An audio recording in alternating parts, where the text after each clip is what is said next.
Okie dokie, I believe we are all the way live. Hello and welcome to my graveyard. I am your host of the evening, the Cemetery Man from Salem, Mass. Always taking names, kicking candy ass, live in living color here with you on Grande's Graveyard. And tonight we enter the fifth dimension, the dimension of the all-time greatest show, in my humble opinion. And to this gentleman who is joining me here, he is the one, the only Fever Dreamland Theater, aka Anthony. Welcome, my good brother. How are you tonight? I am doing very well. I'm super happy to be here. Thank you for having me on the show again. Second appearance. I'm ready to go. I'm ready. The body count continues tonight, Mr. Dreamland Theater. And yeah, no, we had you on just about a year ago when we talked all things season 4. We did the entire season in one go, and it was a lot of fun shooting the breeze on the Twilight Zone's probably most hated season. But now, things have changed. I did season 5 in 2 parts, which people can check those episodes out on the channel. I figure we go back to the beginning. I figure we go back to where it all started with season 1, part 1. And tonight on Grande's Graveyard, we'll be running through the first 18 episodes of season 1 of the Twilight Zone. And I figure there's no better person in the world to get than the best Twilight Zone YouTuber this side or any other side of the goddamn planet, Mr. Fever Dreamland Theater, who, if you're not subscribed, please do. I could share the link out. Actually, probably later I would try share the link out because Anthony does these wonderful, engaging reviews. He lets the fans vote on which episodes he's going to discuss. And man, I just am a big fan of your work, and I'm super happy you could make the time tonight to join me on the Graveyard. Thank you, man. I'm happy to be here, dude. I'm pumped, and this is going to be a fun one because there's a lot of good ones in here. There really are. Yeah, it's our favorite show of all time, and we're starting right into the season 1, which a lot of people consider to be the best season. I don't know. I've never really sat down and ranked the seasons ever, but season 1 is really good. I mean, this is one of those shows where there's 156 of these, and I think you can count on 2 hands the amount of bad episodes. That's how much quality you have, even though there's a large quantity. So, I mean, it is what it is, but we have a bunch of people in the house. Miss C is here. Ciao, Grande and friends. I'll be in and out of the chat tonight. A couple other channels have lives as well. I wanted to show my support for your channel. I appreciate that as always, Miss C. Thank you so much. Slasher Fred is here. The place is here. The time is now, in the journey in the shadows we are about to watch may be our journey. Yeah, Slasher Fred, aka maybe Slasher Sterling tonight, I think. Mr. Dan is here saying hi to Miss C. Hey, Mr. Dan. James Abernathy's in the house joining us. Hey, Miss Carter. Hey, everyone. Welcome, Mr. Abernathy. Hope all's well with you. The View with Drew. That's a new name. I think maybe he's one of your buddies. Yeah, that's a good guy. Yeah, what's up, Drew? How you doing? The View with Drew. Welcome, my friend. I hope he's got a Mountain Dew. Subjective Perspective Collective is here. SPC. Dirk, what's going on, good brother? Hope all is well with you tonight. People saying hi to one another. So I'm super excited to get into, Twilight Zone 5th Dimension with you. And I guess we can jump right into this son of a bitch with season 1. And you're my guest, so the format of this, just to let people know, if you were not here last time when we did this, what we're going to do is we have a little tier maker here. From S to F, of course, S being the satisfactory, a perfect episode, for lack of a better word, and then F being an ultimate failure. We have the 18 episodes that we're going to be discussing here tonight, and we'll go through them all. We also have plot synopsises and all. Oops, I didn't mean to do that. We have plot synopsises and all that good stuff for you. And I figured you could kick us off with the first plot synopsis, the pilot episode of the Twilight Zone, man. The pilot episode. Yes, this is where it all began. Let's see. So the name of the episode, of course, was Where Is Everybody? Starring Earl Halleman. This was about a man who wakes up. He's an amnesiac. He wakes up. He finds himself in a strange town. There's no people. There's nobody around. He has no idea who he is, where he's from. And then from there, the episode sort of plays out with him trying to figure out what's going on and what's happening. And that's sort of the bulk of the episode. And I would say this one is, first of all, it's an awesome episode. I love it, but it's definitely one that plays on, like, I guess, like our loneliness is a big theme here. And just our fear of isolation. And once we get to the spoilers, I guess obviously we're going to be doing spoilers, right? Of course. Then it's really hammered home, these ideas of isolation, and even more than that, just we get into space travel and the fear of what was to come, because we have to keep in mind this episode, I believe, was from 1959, right? So we're a little before the United States is out there and up into the stars. I'm jumping ahead a little bit, but that is definitely at play here. That idea of going out into space comes in more at the end. The episode was directed by, I believe, Robert Stevens. It was the pilot. They'll just some little nerdy trivia before I get into it too. It was this wasn't going to be the original pilot. Did you know this story where the original pilot was going to be a story, a Rod Serling story called The Happy Place. Oh, I have heard the story. I thought you were going to go the time element, the happy place. That's right. Yes, please tell this. This is crazy for anyone. So this is big. I know you love this kind of stuff. So the happy place, I believe that real quick was and they didn't want this. Of course, the network didn't want it. But the idea of it was that if you hit 60 years old, then you're basically executed. So it's understandable why they didn't want to kickstart the series on such a bleak note. And you also mentioned the time element. That was another sort of pilot too that took place on Desi's show, right? But they ended up going with this. I absolutely love this pilot, man. I really think that this episode kicked ass.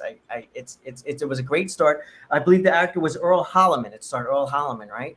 Yes, he was wonderful here. He really was. Yeah, they did a really good job at kicking off the series with an episode like this, and it's weird because this is an episode without a supernatural element to it, which is very rare for this show. I mean, you can count on one hand the amount of non-supernatural episodes of the Twilight Zone, and to kick it off with one that wasn't, I thought was a very interesting choice here. But it does work because the episode is almost forced to give you a really good atmosphere as we follow this man through this empty, lonely town who, hey, where is everybody? He's looking for a bite to eat. He's looking for companionship. He's looking for anybody to talk to because he's gone lonely. He's kind of scared in this environment, and they somehow managed to make an empty town feel like a villain in this. And I really like the vibe. It's very unsettling. They would try this a few other times with the Twilight Zone 2 being another episode with this, where I don't think that episode works quite as well as this. I just think the atmosphere and unsettling factor. And I do think right off the bat, what they did was get the viewer to start sitting there and coming up with their own ideas. Okay, where is he? What's going on? The thought-provoking, storytelling is a Twilight Zone staple. Yeah. What's going on? I have a guess as what the end is going to be. Oh my God, I was wrong. Or, oh, I got it right. I'm so smart. A lot of people, kept them coming back to the show, and that is here. I definitely think this is here. I remember the first time I saw it, I had X, Y, and Z of what I thought, and then when it finally ended up being what it is, I was like, wow, I would never have thought that. I guess we get a little bit into the ending here. Granted, we are spoiling these. The show is over 60 years old. Don't hate us. Please love us or like us, if you will. Throw a like for us. And a subscription to Anthony if you haven't already. The twist here was very interesting where, of course, he's this lonely man. And the twist is that he is in a simulation for NASA. Of course, you were mentioning before we had not walked on the moon yet. That would come just a decade later in 1969. Of course, man walked on the moon, and then a week later, the Mets won the World Series. It was a very fun year, not to mention a very sexy number, too. And it is a very, it's a very interesting twist where it's a, NASA simulation where they're trying to test, will this man go crazy when he is actually sent up to space? And I thought that was a very unique twist. What did you think of the twist here? The twist completely worked for me. I can't remember, unfortunately, in my first time seeing it. It probably got me in terms of just being a surprise. I'm sure it did. I think this is one that I probably saw many years back. I'm sure the twist got me. I'm sure I didn't see it coming. But one thing I picked up on in a rewatch, and I think it was a thing that bothered me in a good way the first time watching it, was that throughout the episode when he's trying to figure out who am I, where am I, what is this place? And I love that all of these little things keep happening. He finds a lit cigarette. He finds the church bells are ringing, I believe, at one point. Obviously, toward the end, the movie theater, there's a movie playing. So it almost feels like you get this sense that he's being watched. It's creepy. There's a creepy vibe to it as well. I think my gut feeling, I'm putting myself back now to the first time I saw it, was probably like maybe that there are aliens or something and they're watching him or something like that. And they're because it feels like he's being toyed with. He spots the mannequin at one point, and there's all these little fun things. There's a phone ringing. There's all of these little fun things that are going on. And then I think the most terrifying moment to me, here's a moment that gets me every time, when he wanders into the jail cell and that door starts closing behind him.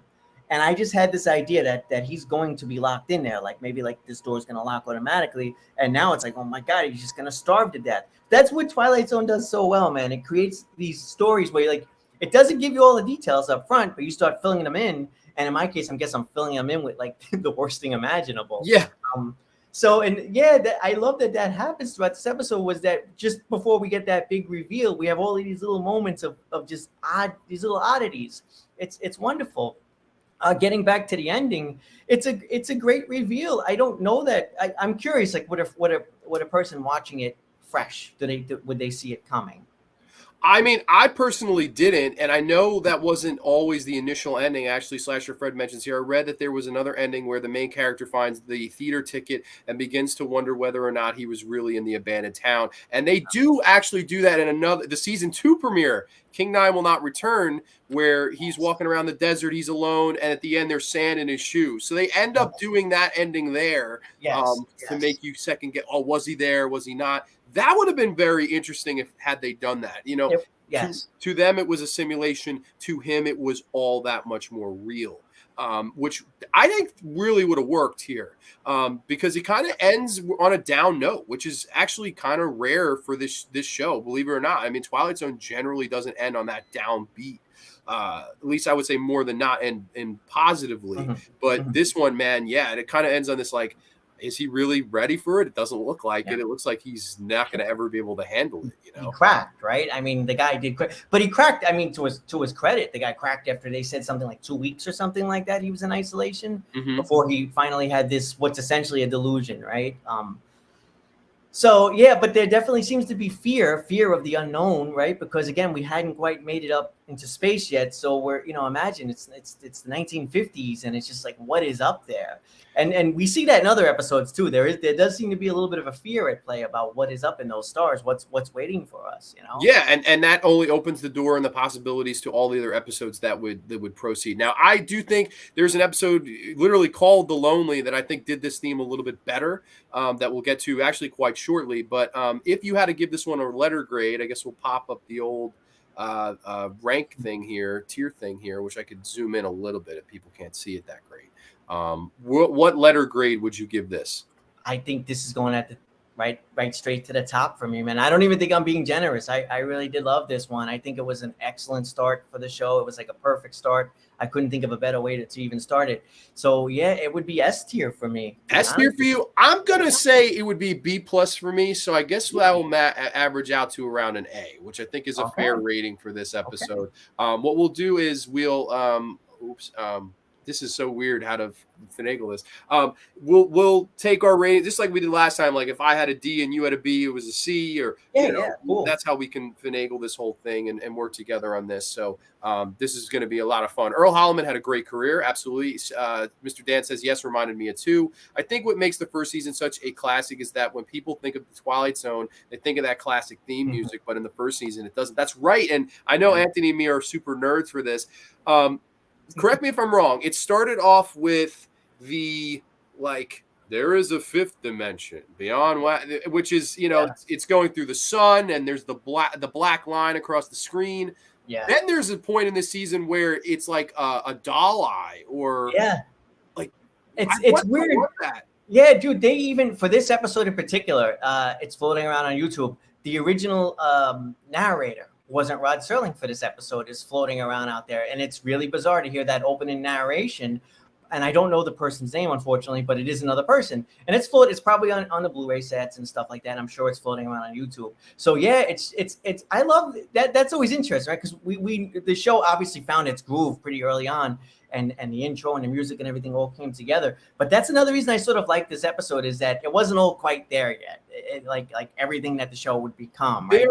And that's the intro, the first few episodes. I get that theme with a lot of like we'll get into some episodes here that I definitely think were done better in later seasons, like similar ideas that were done better. There are some growing pains, and it's interesting. I mean, there's a lot of things that people don't really remember. Of course, Rod Serling initially, I believe he wanted Orson Welles. Was it? Yeah, and I think it was just too much. Yeah, and then if he was like, if he won't do it, I'll do the damn thing myself. And then I could not imagine this show without Rod Serling as the narrator. I mean, it's that iconic. It's the greatest to me. It's the greatest narrator ever.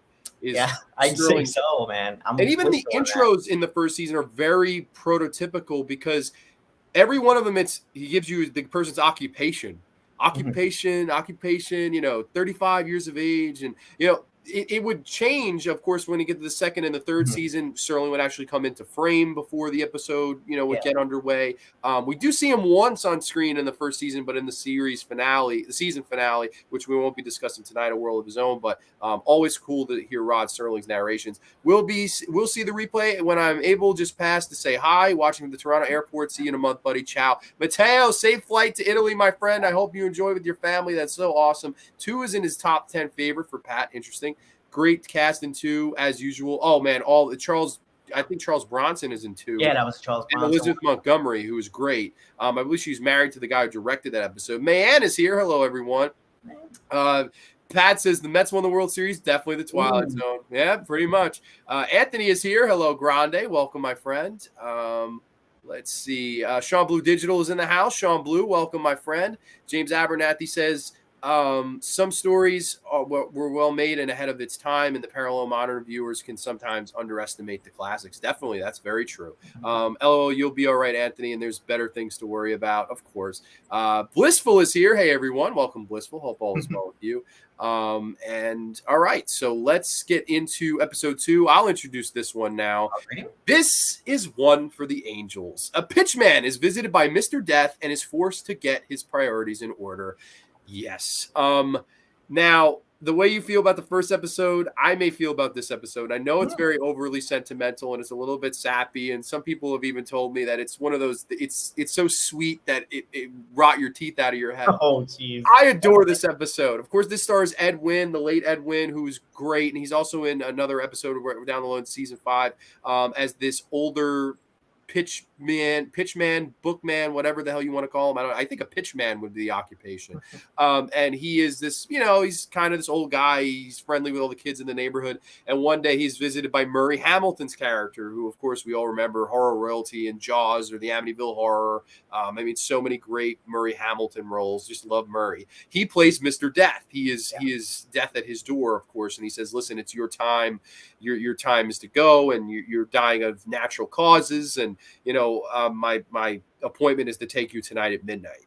And of course, Edwin, I don't want to go. I'm not ready to die. And he throws all these sort of excuses at him. And then, of course, he says, you know what? I've never made a pitch for the Angels. I've never made that life-changing pitch. And until I do that, you can't take me. I won't let you take me. And of course, Murray Hamilton, I'll take someone in your place then. And of course, it's the little girl that Edwin is friends with. And the episode gets dark right there. I mean, the kid gets hit by a car. See, that 1959 might have shocked quite a few people. And I'm sure it did, because it shocked me, even seeing it as a kid now. And that was probably the early 2000s by the time I had seen this show. And I thought that was quite shocking. But even though it has that dark element, I really like the sweet element here. But what are your thoughts on this one? Is it too sappy? Am I too overly sentimental here? I want to know. I want to hear the dad perspective here. I gotta hear it. The dad oh man, boy, dude, I've lightened up so much over the years. Yeah, I know. I could. Good point. I could see myself. Let's see. I got to go back like 12 years, I guess. Being like, too sappy, too sentimental, and now I'm like, oh, it's adorable. I love it, and that's where I sit on it. It's just the right amount of sappy for me. I'm a big fan of this episode. Edwin is freaking awesome here, man. He's completely likable, lovable, however you want to say it, guy. And this is a bit of a personal thing, was that he's a pitchman, right? For a couple of years in my life, I did sales. I did hardcore sales, and I went around the country selling credit cards was my thing. So even at that level, I kind of could relate to this guy. He's not the best salesman. I don't think I was the best salesman. I worked my butt off, but I had my good days and I had my bad days. So I can even relate to just what he does for a living. And the trials of that was just, oh God, like just sometimes not doing well. And I think at some point they show him just giving the toys to the kids. He's like, here you go, kids. And the children love him. And that's a big part of this episode too. So by the time Mr. Death comes into this episode, you're right. It starts off, it's all lighthearted and everything's okay and it's sappy. And then we go very dark. But I feel like it still brings it home. It's a warm little episode. And I mean, I don't know if people are going to be necessarily shedding tears, but I mean, geez, it should pull on some heartstrings. I don't know. What are your thoughts on Mr. Death, the bureaucrat, basically? I really think for one thing, Murray Hamilton was the right guy to pick. I mean, Murray's great. I see Slasher Fred's mentioning that, Murray Hamilton was also in The Graduate and all these. I mean, great character actor. I love to see him here though, as a much younger man than the movies I would go on to know him from. Of course, I just thought he was great. Thought he had a great presence, a great kind of sternness to him, and I'll have to collect the girl in your place, and I've never missed an appointment. I'm Mr. Death. And I just think he did a great job in the role. I really did. But I think what really makes this episode, to me, one of the best of the first season is the ending where, of course, Edwin realizes it's wrong. I can't let him take her. He's got to take me instead. And instead of making a pitch to somebody else, he makes a pitch to Mr. Death, a pitch for the angels to the opposite of one. And I thought it was beautiful as Murray starts sweating. Profusely and getting engaged with, all right, I'll take whatever yarn you have. He's selling him nonsense. He's selling him bullshit. I love that.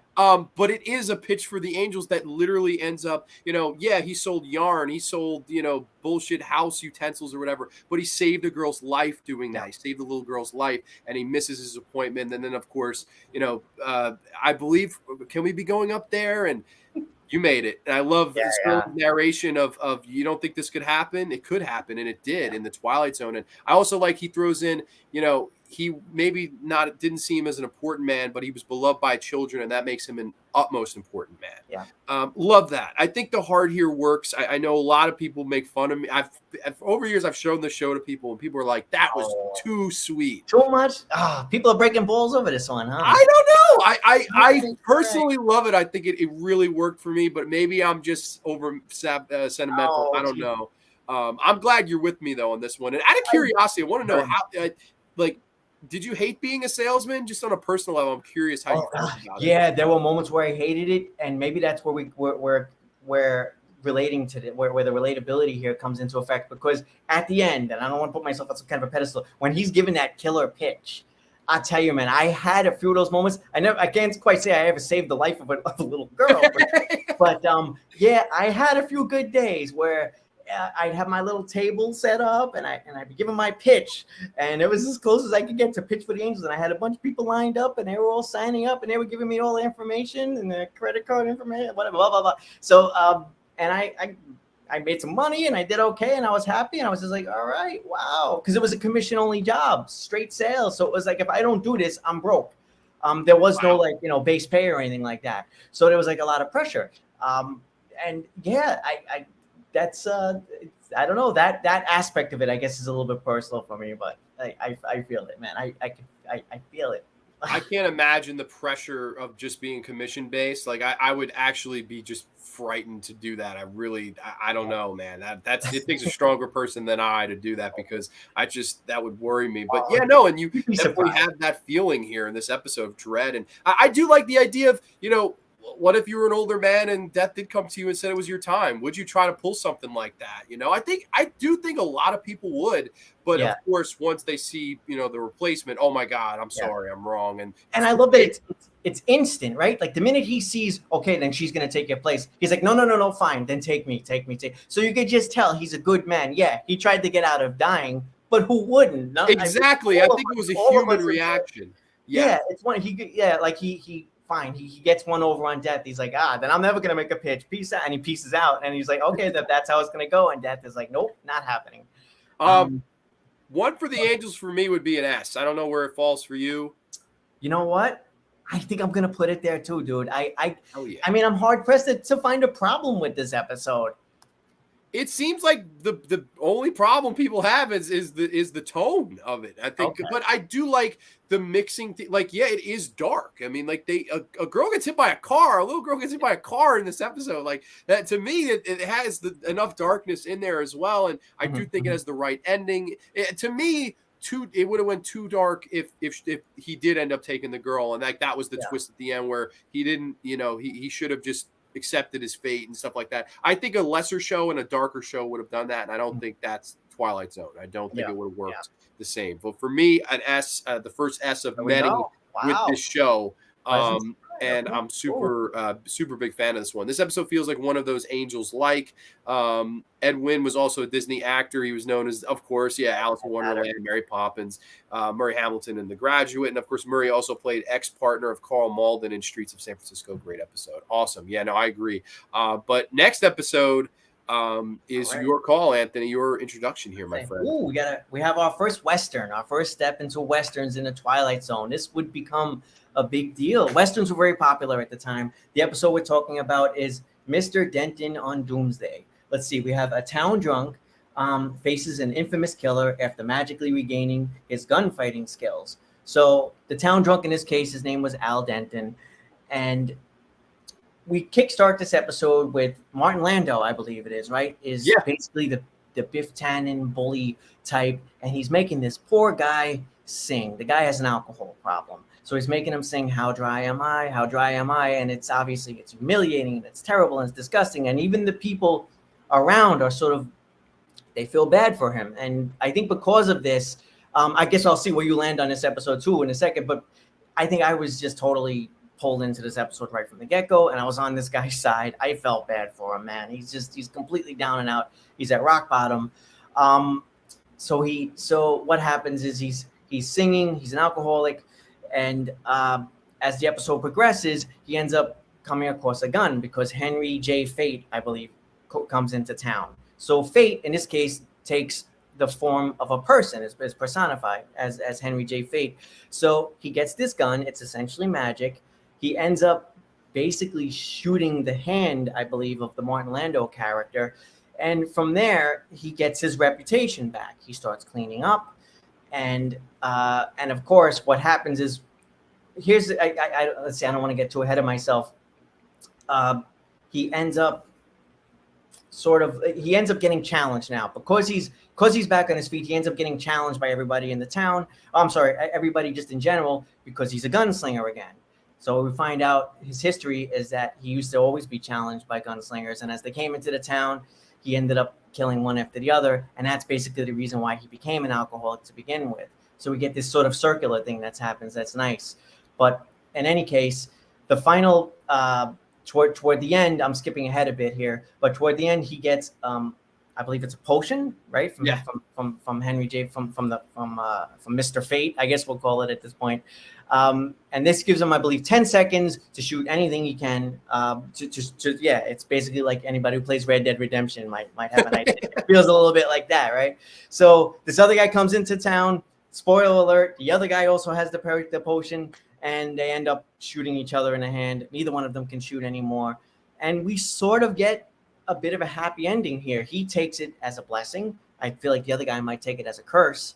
But that's basically the gist of the episode. I did really like this one a lot. Not as much as the previous two. Yeah. Great acting from the lead. I know that there'd be a lot more Westerns to come as the Twilight Zone progressed. Again, Westerns were like really popular during this era, so it makes sense that they dip their toes in these waters. But I won't go too much into the ins and outs at this point. I'll shut up and let you talk a bit. But generally speaking, I'm a fan of this episode.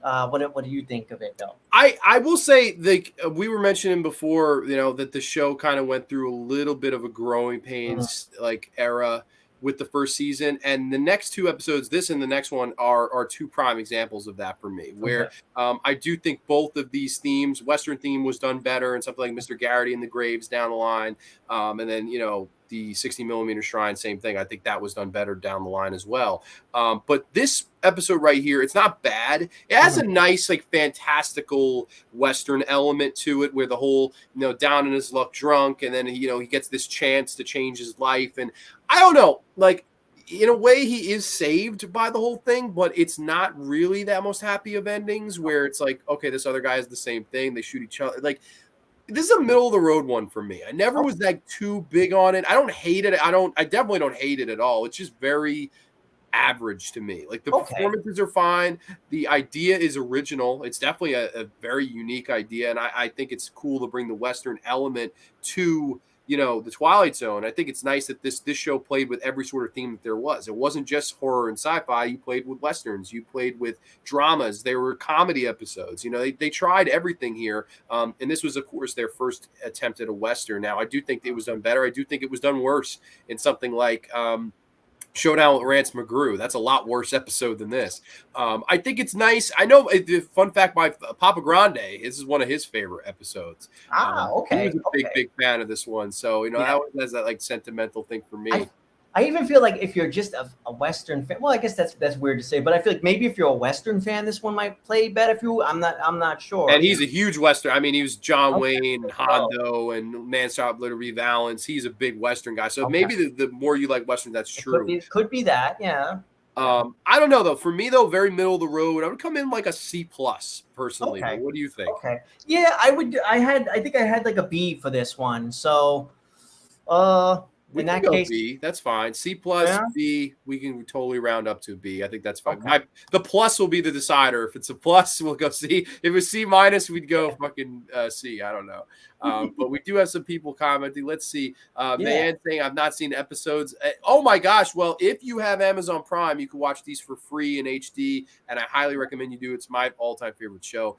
This is a star-packed episode. Yeah, no, it's so cool to see Martin Landau, who would appear again in the 5th season, actually, in the Jeopardy room, which is another really cool episode. Town Drunk, I don't suppose Otis from Mayberry entered the Twilight Zone. That would be amazing if that happened. Martin Landau was also the father of Julia Landau, who was known for playing vampire Drusilla on the series Buffy the Vampire Slayer. Gotta love Buffy the Vampire Slayer. Landau was rolling hand in Mission Impossible, loving all the trivia in the chat. But Pat really watched the movie. Well, yeah, no, the chat was always bumping around his favorite. I mostly love Martin Landau from Ed Wood. That's one of my favorites. And yeah, I believe he won Best Supporting Actor at the Oscars for that. I think so. Man, he was young here, but yeah, he was wonderful in Ed Wood. That's like another one of my all-time favorite movies. Yeah. That's another great thing about this show, right? Is seeing some of our favorite actors and stuff just pop up, like 20, 30, 40 years before maybe we became familiar with them. Sure. Yeah. Like I remember they used to do the sci-fi. The big reason I wanted to do this around this time of the year was the July 4th Twilight Zone marathon, which is where I always would watch the episodes. And that's next Tuesday. And I remember they would always do a prompt where before they were famous, they were all in the zone. And they would do like, Shatner and Landau and Robert Redford and all these people that would go on to be huge A-list stars, some of them, and they were really all in the zone. And it is so cool to see these familiar faces, when they were young up and comers. We as horror movie fans, I know you're a big horror movie fan too. It's nice to see, it's Kevin Bacon in Friday the 13th. There's Johnny Depp in A Nightmare on Elm Street. It's so fun to see these young up and comers, acting in the genres that we love, and the Twilight Zone is no exception. If in fact, it might have invented that. The whole seeing them before they were famous.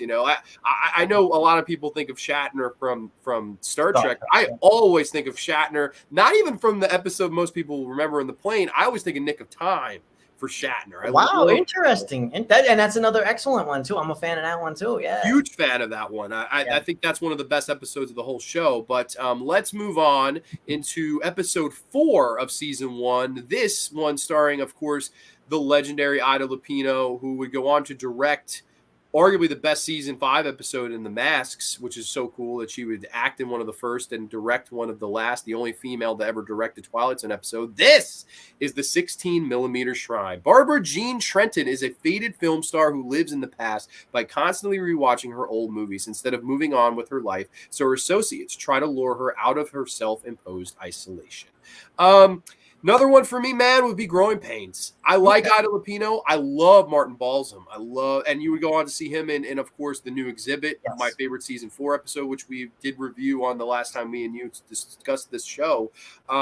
This one, though, it just doesn't do it for me. I mean, it's interesting on paper. I always see the episode as a type of like trying to recapture the Sunset Boulevard feeling, which of course would come out almost a decade earlier. With what's her name? I forget the fucking lady who's in Sunset Boulevard, but She's fucking.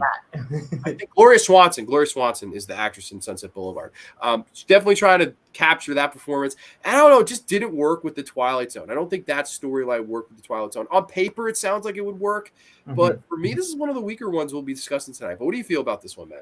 I do think it's one of the weaker ones. I think I probably like it a bit more than you, but I would agree it's one of the weaker ones of this bunch.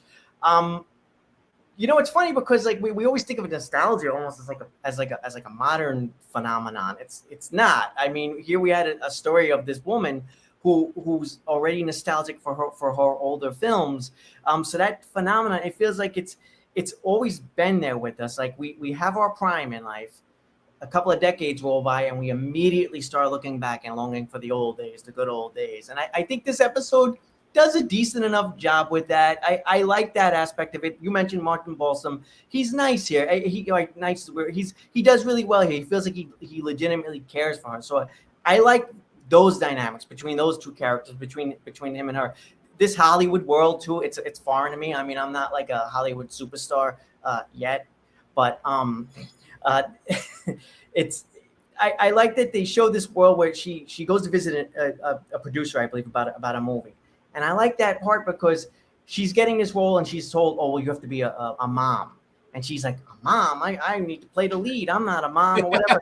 So they're getting into some interesting stuff here where they're talking about a woman who's aging, and heaven forbid a woman gets a few wrinkles in Hollywood, right? She's instantly cast out. I don't know. I like some of the places that this episode went. So that's why I think I would say it worked a bit more for me. I'm not sure if this is a fan favorite. And I think Ida Lupino was really great in this as well.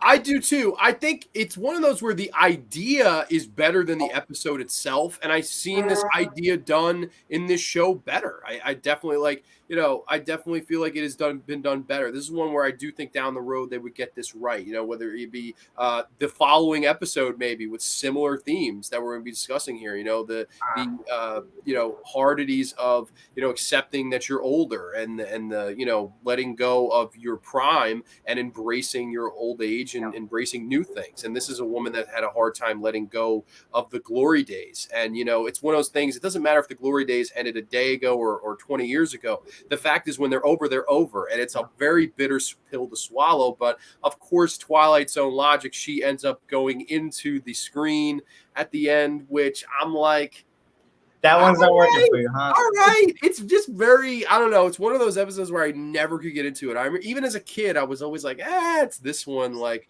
it is one of those episodes where I'm like, but I don't know. Maybe I'm alone in that. It's definitely, up for debate. I don't know what the chat thinks of it. I could take a look. Sean Blue Digital says the chat is dead tonight. Take care, y'all. All right, Sean. See you later, buddy. I think the episode, the 16mm Shrine, is all about growing up and having to accept the fact that we cannot do things that we used to do when we were young. See, yes, it has themes of that, but I think Walking Distance does that way better. And this is the next episode we're going to be discussing. So, I mean, interesting. Ida Lupino directed several classic episodes of Have Gun Will Travel, of course. And that's coming from Have Cheetah Will View. So, I mean, that's pretty cool. Yeah, this episode was a little flat. I think so, too. It happens, and that's out of everyone's control. Ida was way ahead of her time as a woman's director. Just didn't happen in the 50s and the early. That's true, and she does a great job acting here. It's just one of those episodes that I don't know. I think it could have been better executed. I don't know. I think the first few were written by Rod. It's not till we get to episode 9, Perchance to Dream, where we finally get a Serling episode, an episode that's not a Serling script. So the first 8 in a row were Rod. This is Rod at probably more preachy than entertaining for me. So I would come in at like a C- here. Yeah, I think I had it for like a B- as well. So let's see, where would that put us? Would that put us at C still, I guess, right? Yeah, I guess it's So 16mm Shrine will be our first C. Definitely of the first 4 so far, it is the weakest. So we've got one in each row. We got one in each row, and I swear this is not planned, but we got a little bit of everything here. But I think this next one, man, this might be one of the best ones we discussed tonight. Just gonna go out on a limb and say that, but do the honors, my friend. Yeah, Walking Distance, starring Gig Young. So this is a man who is completely burned out. He is at, I don't know if you'd say he's at a crossroads in life, but he's definitely completely burned out, and he wants he longs for the past. That he definitely wants to return to simpler times. So he literally does that. And the only place you can do that, the Twilight Zone. He literally goes back basically to his childhood. He quite literally sees himself as a child. He interacts with himself as a child. He interacts with his parents, who from the vibe of this episode, I'm gonna assume have passed away, because he seems pretty shocked when he sees them, right? Yeah. But this episode, I think it deals with our themes of longing for the past, of wanting that thing that's gone and wanting to relive our childhood. But no matter what, we always have to move forward. I feel like there's such a powerful idea here of like, it's okay to love. It's okay to look back and have love for the past. But you do have to appreciate your present. You do have to appreciate where you are, the people that are around you now, and you do have to like look forward to the future. I think that that's a great message, because in this episode, and I'm sure we'll both talk about this, obviously the highlight of this episode is the talk with his dad. Yes. At the merry-go-round. I'm sorry. Yes, and it's just a wonderful chat. That's easily the highlight of this episode, and it hammers things home. And by the time this character goes home, you get like there's a hopeful feeling that maybe he will, find those, like they say in the episode, he'll find all those things that he's looking for in the past. Maybe he could find them in his own time. So it's just a wonderful episode, beautifully acted, great all around, no complaints here. I'm gonna assume you feel about the same way. I do, and I think that this one is the most deep of the ones we've discussed so far, and this is also, I'll go out on a limb and say, like, if you watch the first 4 episodes, I still think you have 4 passable episodes. None of them were Fs.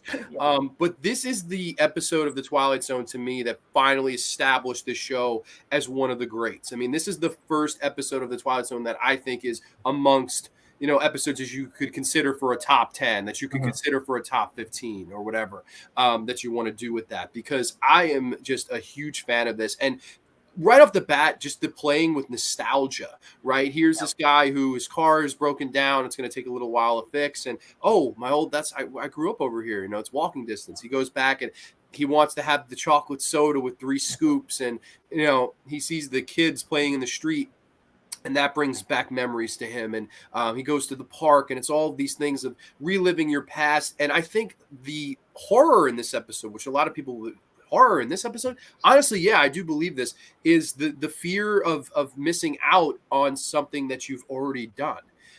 This is someone who felt that, now I'm miserable. I'm a businessman. I make a ton of money, but I'm not really happy. I was happy then. I was happy when I was young Martin and playing and having a good time and living my life. He wants to remind his younger self to enjoy these moments, because you only get them once, and you're only a child once. And it truly is the best time of your life. But I think the reason is the best time of your life is because you're not told. You're not told, as I was never told as a kid, you better enjoy it now, because when you're an adult, you'll be miserable. And no, not everybody's a miserable adult, but not anyone is as happy and joy-free, and you're not thinking about bills. You're not thinking about anything. You're just trying to enjoy yourself. Tomorrow has enough worries for itself. You want to enjoy today for what today is. And you enjoy the youth and all of these moments. And I think, I do think a lot of people will go through that. Like, now I'm 26. I'm 26 years old. There are days where I swear to you, I'm like, what I wouldn't give to spend one more night in the local mall, and playing with friends and shopping and shit like that, or what I would give, to have one more night out in the town when we were all, younger, whatever the fuck. And not that I'm old at all, but I'm even feeling that way now. Let alone, I don't know what I'll be feeling when I'm in my 40s when that day comes. You just don't know. I just think that theme here is so well done. Like you said, the scene with he and his father is so good. Gig Young does a great job acting. And Martin, you've been looking behind you. You have to start to try to look ahead. And he realizes that, this is no way to live. You can't live in the past. You have to live for the future, whether you're happy or not. And I think that this is an all-time series classic for me. A slam dunk S. Absolutely. Agreed. Totally. Yeah. Slam dunk. S tier all the way. Yeah, it's just so good. Like, it's one of those episodes where it's like, it endears you to it, and it's just everything's done right. The music here, I think, is really wonderful, and the music is good throughout a lot of these episodes, but here especially, it just tugs at your heart. The score here is just so well done. It's really well directed and acted, and I think this is the one where just overall, this is one of the best ones we'll be talking about here tonight, if not the best one. And actually, and even one other thing too, even before I forget, this was a pretty personal one for Rod Serling too, right? Because like he's from Binghamton, and this was one that's like that was very close to him, and you could feel that in the episode as well. Like it very much felt like autobiographical. Like it felt like him pretty much missing out on his own youth. Yeah, and I think there's a lot of, like I was saying, there's a lot of people that feel that way. I think even the most, look at it's not like Gig Young's character wasn't the successful guy. Like it would be one thing if it was like, okay, he was portrayed as the alcoholic as Mr. Denton was. That would be one thing. But he's a success. He's totally he's doing well, but he's still not happy. That's the proof that money does not buy your happiness, man. Exactly. Your youth sometimes buys that, and you can't put a price on youth because you can't go back. But it's so cool. I just love the, I just wanted to tell him that, to enjoy his summer. And the father saying, listen, you had your summers here. Yeah. One summer per customer, I believe is the line, right? Yeah. I love that. I'm always just like, this is so well written. I really, really like Walking Distance. So a series classic, in my opinion. Britt is here. Welcome. Hey, Grande, throwing me some hearts. Always appreciate that, Britt. I have been to the real Purple Rose Theater in Michigan, Fred. It's very charming. People saying hi to one another. Gig Young was in Bruce Lee's Game of Death. Very cool. Okay, so yeah, Gig Young does a great job here as the lead. I really like him. But this next episode, oh boy, is this next episode fun. This is a very, very big change in pace as we get to season 1, episode number 6. This is Escape Clause. A hypochondriac man sells his soul to the devil, exchanging it for thousands of years of immortality. Yes, Escape Clause.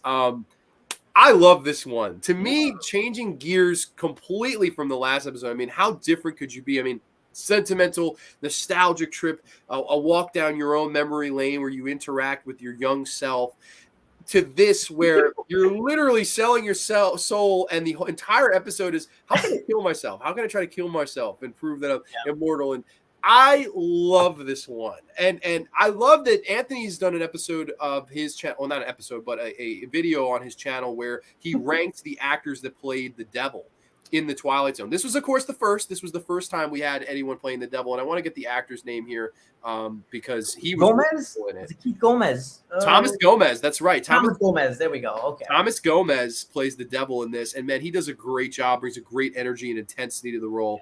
But man, what are your thoughts on this one? What do you think of Escape Clause? I like this one as well. Gomez was probably my favorite part of it. I wish that, and I think I may have even said this, it's been a couple years since I made that video. I do wish that there was more of Gomez in this episode. That would maybe be one criticism I have of it.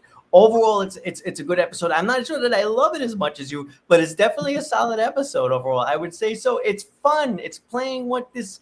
All right, fine. So maybe it's a very common, selling your soul to the devil. We've seen that story before. We're going to see that story before in this very series. Yeah. But I think this episode does it has some fun with the concept. It plays around with it enough. It has this variety. It's over the top. It really it swings for the fences. It does. It's not 1950s at all. Like if I saw this in there is a scene where this man jumps in front of a train in front of everyone and he dusts himself off. There's a scene where he drinks poison. There's, every kind of thing he could do to try to knock himself off. And it's just so much fun. He grabs the radiator and all the steam and he's, this is nothing, and he wants to give the electric chair for a whirl. This is just, I think, having a fun time with your concept and not taking things too seriously. So it makes the darkness funny. I think this is a great black comedy episode of The Zone. This is this is easily a great black comedy, I would say, going on here, right? It's hitting all of those right beats where you it's going to this very dark place inevitably, but yet it's kind of making you snicker throughout. It's doing its thing, man. Yeah, I have a good time with this one. I think the lady playing his wife is really fun, where she's just like, honey, you have to stop doing this. And he's just like, leave me the hell alone, and accidentally, kills her. I feel bad for the wife in this. Sure. case. I really do, because that would maybe be another slight criticism, but it's not really criticism, because the lead character in this is just, I mean, he's freaking annoying as heck. He's a hypochondriac, like, but that's the point. He's supposed to be this sort of this. I don't know if I don't know, an unlikable character, somebody who's like, oh, I'm sick, and then I don't know. I feel like he gets this wonderful power of immortality, and then he's. It's funny, but it's supposed to be funny, right? He blows it by just like, what is it, insurance scams and stuff. He's throwing himself on the tracks, and it's just like, really, dude, this is what you're doing with immortality and being invulnerable. But that's the fun of it. That's the point. I think you're either going to go with this or you're not. I'm curious maybe what the chat or what other fans may think of this one. I have no idea where this one lands on most people's rankings. It's fairly forgotten. I mean, amongst the Devil episodes, Howling Man is always remembered, and that's the best of any episode of this series to use the Devil. I think Howling Man is great. Of late, I think of Cliffordville, I remember Julie Newmar more than the episode itself, because Julie Newmar's great in it. I mean, she's just one of the best talents ever, and one of the most beautiful women there ever was on the planet. And then I'm trying to think, and then there, of course, Burgess Meredith as the Printer's Devil, which is, of course, it's just memorable for Burgess. But this is the one of those four that's definitely falls in between the cracks. It's not really remembered by many series fans, and I do. That's not a knock on Thomas Gomez. I think Thomas Gomez is great. Are you the devil? At your service. I love the way he delivers that line, like I'm here to serve you, pal, and I'm anything in exchange for your soul. I love the scene between the two of them is very fun. Like, it could be very dreary. Like, Howling Man goes for a much different, like, where it's emotional. And do you think it's wrong to kiss a woman neath the tree? I love that whole, they go horror there. Yeah. Julie Newmar is trying to have fun with it, but these two have a fun time with one another playing off. It's very fun. I don't know, man. This one would be an A for me. I like Escape Clause a lot. All right. Yeah. I mean, I think I had like a B+ for it. So, where does that leave us? I guess the plus would knock it up to like an A-. So we're gonna go with an A-. If you said B-, we go B. So Escape Clause, yeah, baby. There you go. That's a beautiful looking list now here. So I'll show you guys. Escape Clause is now in the A column. So very, very cool. Every Groundhog's Day vibe, early Groundhog's Day vibe. Okay. Joe McFlynn was a big Disney star, and McHale's Navy. Okay, fairly interesting. But the next episode here, I think it's your turn to introduce, correct? All right. Look at that. We're moving into the lonely. The lonely, right? Yes. Only the lonely. Only the lonely. Let's see. In the year 2046, a convicted man named Corey, as played by Jack Warden, is serving out his sentence on an uninhabited asteroid, and then he's given some company in the form of a robot. I love this episode as well, man. I really do. All right, so we have this lonely man. He's on a prison asteroid, and the bulk of this episode obviously focuses on loneliness and isolation and all of that. And once Corey is gifted this robot, it's a little bit rushed. I will say that about the episode, but we get to just sort of go through the motions where he gets this robot, and we play with the ideas of, is this robot real? Is it not real? The emotions real? Are they not real? Is the love real? Is it not real? Because he goes from just sort of despising this robot to falling in love. And then, spoiler alert again, as the episode closes out, Corey gets a pardon, I believe, right? So he can go home. But sadly, the robot can't go home with him. So she ends up getting killed, and then Corey goes home without her. So it's a bit of a tragic ending. But when I say it's a tragic ending, I guess that depends how you read the episode, because everybody who watches this episode, I saw this. I was lucky enough I did cover this one, and opinions are like all over the place. Like some people are like, it's just a robot. That's it. It's just a robot. Dude, go home. And other people are like, no, love is love. So there's a lot to have a conversation about here. And I'm very down to have it, because I don't know which side of that fence you're on. I am on the side of the fence that it is love. I think it's beautiful what this show was able to do with just objects. Like, you look at Talkie Tina and the ending narration of Talkie Tina. You know, we all know the talking dolls can't talk or commit murder, but to a child that is feeling unloved, a doll becomes a lot of things. A doll becomes a guardian, a protector. You know, it can make even the most non-harmful things harmful, or the most innocent things uninnocent. And here we have this episode of this man who is absolutely just cracking from the Yeah. loneliness of the isolationism that he's experiencing, to the point where when the three astronauts come to visit him, oh my god, can we play checkers for 15 minutes? I know you have 15 minutes to get back into the orbit. I want you to sit down and play with me. Jack Warden does a great job of selling the isolationism and how he's going a little batshit crazy. He's getting there, and of course they give him this companion, and he goes on this entire rant. You're only wires, you're metal, you're nothing, you're all of these things. And the robot turns and you see a tear. Yeah. And to me, that's what sets this show apart. I don't know if a lot of shows would go there. And I thought, wow, what a beautiful little twist there to make us as the viewer go, is she really a robot? I mean, and she is, of course. But I remember when I first watched it, I was in doubt. I was like, maybe this is a woman. Maybe it was a mistake. Maybe somehow a woman wound up in this box and she's not. And there's the whole dilemma at the end. You can't shoot her. You can't. It's for your own good. It's for your own good. I don't know, man. Personally, I think he was in his own little world. He was watching the stars. I think he was in his own happy little world. I actually see the ending as sort of a downer. But what do you feel, man? I agree. It's a bit of a downer ending. He even has, I think, narration at one point in the episode where he's going back and forth on it, and he's asking himself, in terms of her being a real being, like he says, is she just a reflection of me? Like, am I feeding her everything, and then she's just projecting it back at me? So it's like, oh my god, this episode is. We're going into some deep stuff here, man. I love it. It's breaking my brain in all the good ways. Oh, and this is another. I'm going to credit Rod Serling again, because I think John Denham was the guy who's one of the other astronauts. Was it John Denham? Denner. And he's the one who gives he gives Corey the car to kind of keep him busy, and he's the one who ultimately gives him the robot woman. But so we have a little bit of variety with even background characters, because one of the other guys, Ted Knight, I believe is the other actor, is a bit of an asshole toward Corey. He's pissed at him. He's like, I don't want to come back here, and blah, blah, blah. So he's giving him a hard time. I love that there's all of this nuance and stuff going on, these little dynamics. It's only a 20-some minute show, yet we're filling out this story where we're seeing one side of the equation, where you have Corey blasted out on this asteroid, right? And some people feel bad for him. And then this other guy is a representation of people who don't feel bad for him. They're like, F this guy, you know what I mean? Like, I don't need to come here and waste months traveling out here to visit him, and I guess whoever else is planted on all of these asteroids serving out their sentences. It's creating this whole little universe here for us. I love it. Easily S tier. I know we haven't quite gotten there yet, but easily S tier. I would agree. Definitely S tier for me as well. But here's a question for you. I agree with you when you say it is a little bit rushed. It definitely is. Would this have worked better given the season 4 format of the 44-minute to an hour run time? Do you think it would have worked better with that?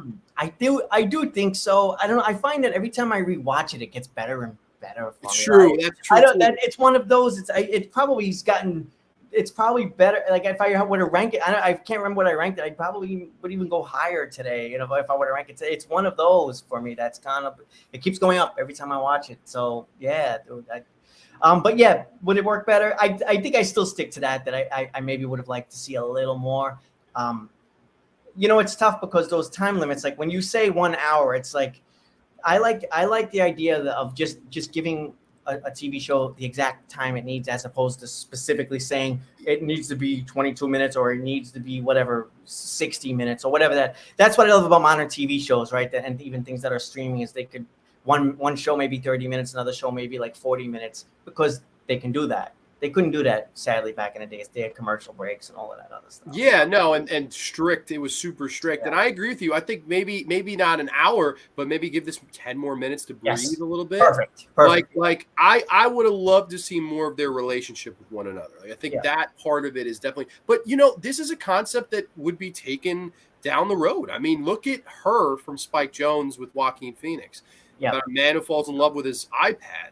To us, it's weird. He fell in love with his iPad, but to him, it was love. And I don't think love is perfect. No one said love is perfect. It could be very odd in a lot of ways, but to this guy who was suffering from all this isolationism and lonely feelings, here he is given this robot who to him becomes the woman of his dreams, the woman he falls in love with. And at the end, she's shot, and I think it's a tragic ending where of course John Denner is, oh my God, like, you know, we can't take her with, like, he's like, I'm so sorry. He's like, I forgot about the robot. You're like, oh no, you know it, you know, as many times as we've probably seen this, you know it's ending bad, but every time I watch it, I almost hope for a happier ending. Like, no, like, can't she just come with him? Like, God damn it. But nope.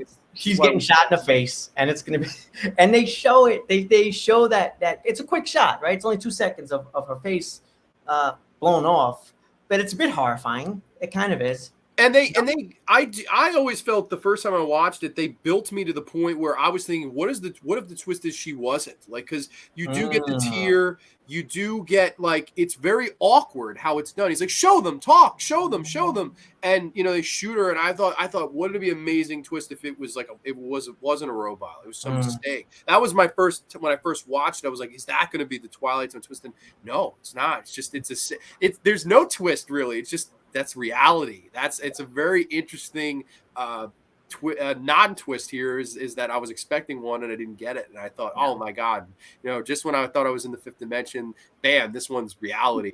It sucks. You got pardoned. You're gonna not spend the rest of your life on here with a robot. How bad of an ending could that be? Well, to this guy, I don't know. He does seem like he accepts it. Okay. I don't know. I might have went into mass hysteria if that was my only companion for that long. I might have freaked out as soon as he did that. I don't know. Yeah.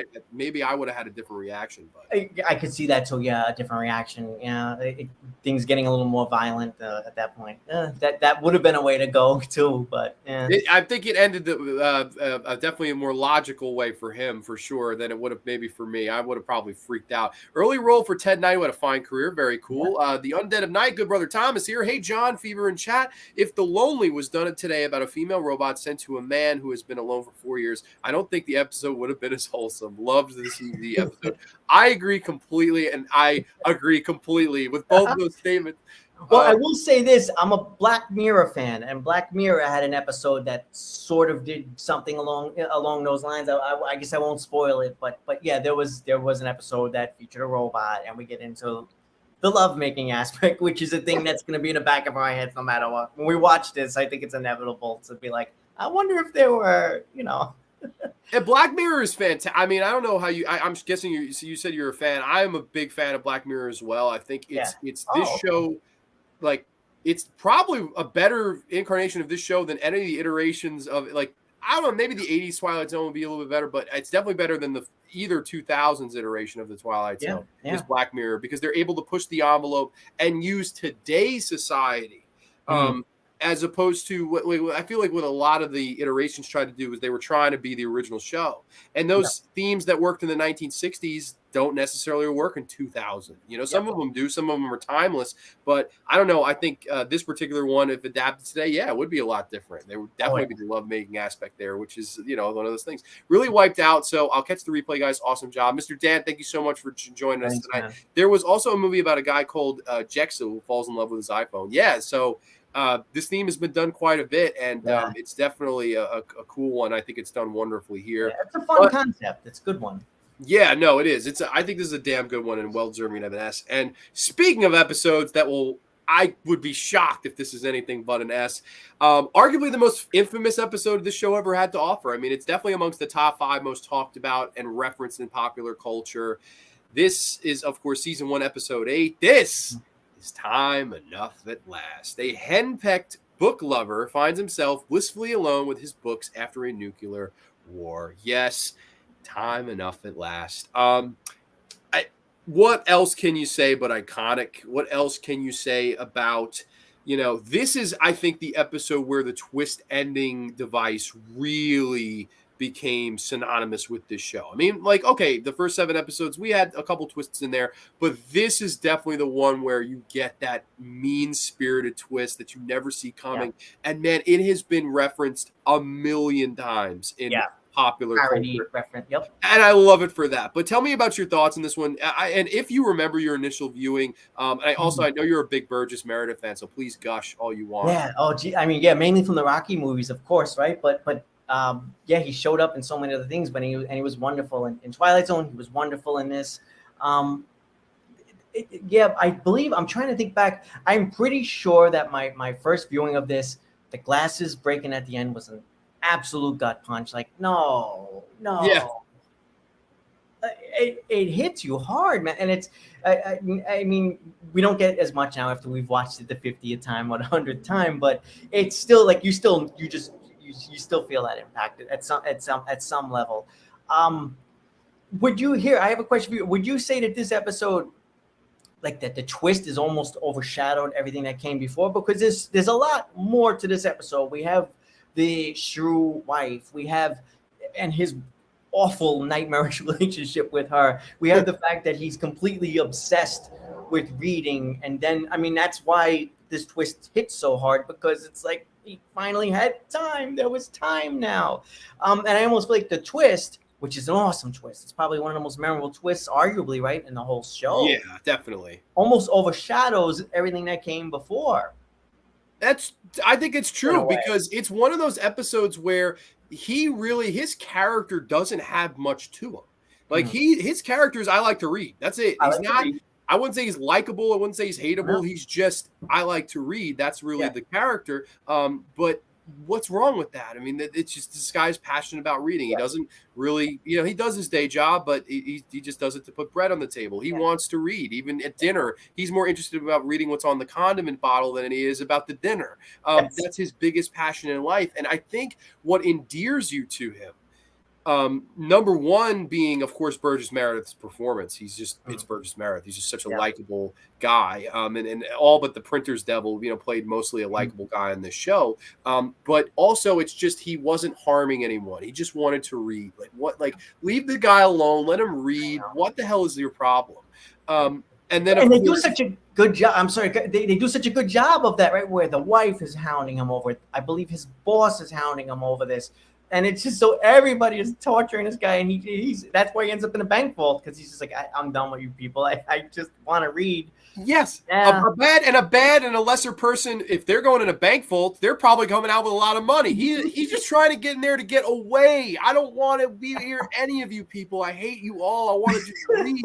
Leave me and my books alone. Yeah. And to me, that's what endears you. But of course, the bomb going off and he survived only because he's in the vault. Just him walking around, and the mid-episode narration from Serling, just a graveyard. Grande's grave. This is a graveyard. I was like, yes, just a graveyard, and just absolutely amazing how that's all shot. I know it's all MGM Studios, of course, but it looks wonderful. It looks wonderful, and of course they touch upon the theme of he might kill himself, which everyone forgets. It goes dark. It's the gun. It's forgotten. That's never ever mentioned. Like, oh, yeah, it's usually mentioned like, oh, maybe now he will at the end. But man, like, if he can only find the fucking gun again, who knows? He can't fucking see.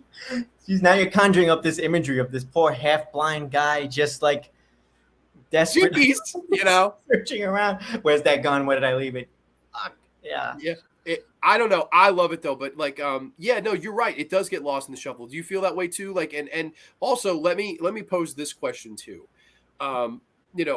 For all of the episodes that are remembered and stuff like this, like, would you hold this up in your top 5? Would this make your top 5 Twilight Zones? Or is it one of those where popular culture has maybe made it out to be such a big deal that you're like, it's good, it's great, but I don't know if I like it as much as this one. Like, is it one of your favorite amongst the ones that are remembered, I guess is my question. I think easily top 10, but top 5, I don't know. Because I feel like there's other one. I have a few oddball picks in there. We've already mentioned like Walking Distance. I'm also such a huge fan of The Dummy. Even like spoiler alert, Perchance to Dream. I'm a huge, fan of, but I'll go for that. But then again, it's like, but then I have to look at it and it's like, well, are those better than this? And I'm like, geez, I do feel like they could be, yes, but this feels like your default pick. And of course, Nightmare at 20,000 feet. So I'm like, oh my God, I'm up to like 4, 5, 6 picks. And then I noted there's some other oddball episodes here. And that's why it does for me, to answer your question, maybe no, it's probably not my top 5, but probably safely in my top 10. How about for you?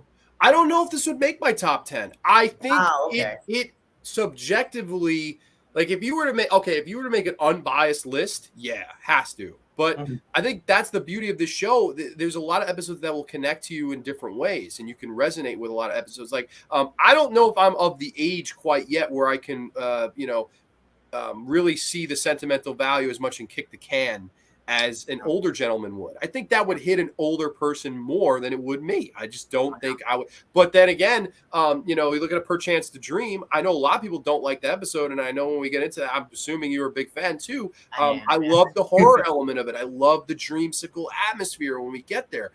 So I think with a bias standpoint, no, I don't know. I will say this though, of twists, it has to be in the top 5, if not the best twist this show ever did. Okay. Because it comes so at where you're like, oh my God, I thought it was just going to end like, wow, okay, like, cool. He got his wish at the expense of the entire world. But then, oh my God, that's not fair. He's crying and that's just not fair. It just, oh my God, so fucking great, man. One of the best ever.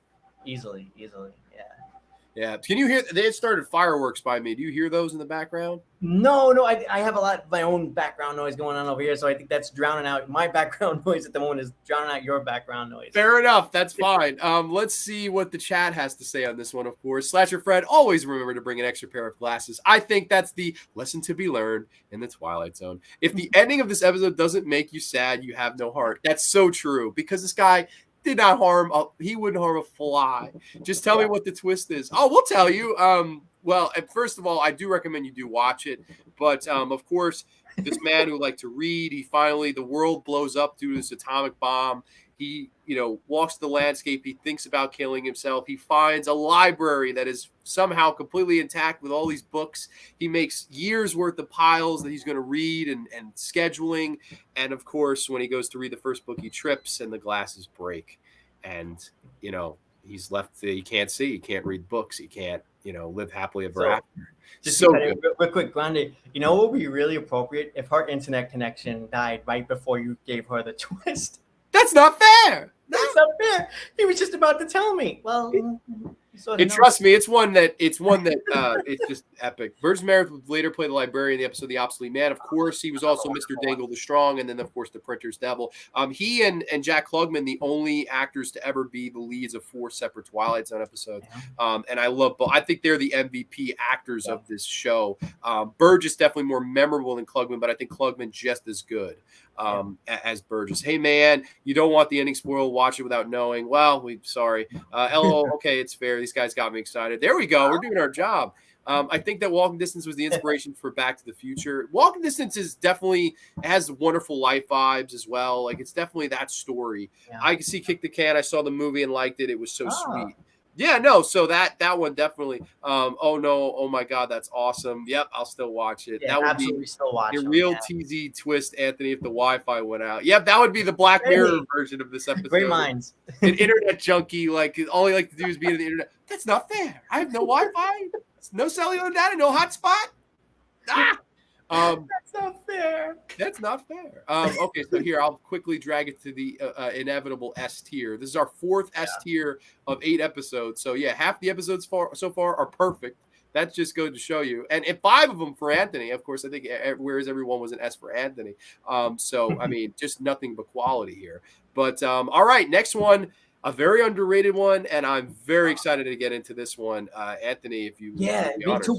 Because I'm not sure your thoughts of this, but so I am a fan of this one. The next episode is called Perchance to Dream. It was our first one written by Charles Beaumont. Yes, who is a great series writer. Of course, he and Richard Matheson wrote quite a few episodes. Of course, Earl Hamner Jr. I mean, you had a lot of great writers in the show, but Beaumont is arguably my favorite of the side writers to Mr. Serling, and he does a great job here. In this one, a man played by, I believe, Richard Conte, with a severe heart condition, who has been awake for a long time, tells his psychiatrist that he will die if he goes to sleep because a vixen named Maya the Cat Girl, as played by Suzanne Lloyd, is trying to kill him in his dreams. And I believe that actress is still alive too, Maya the Cat Girl.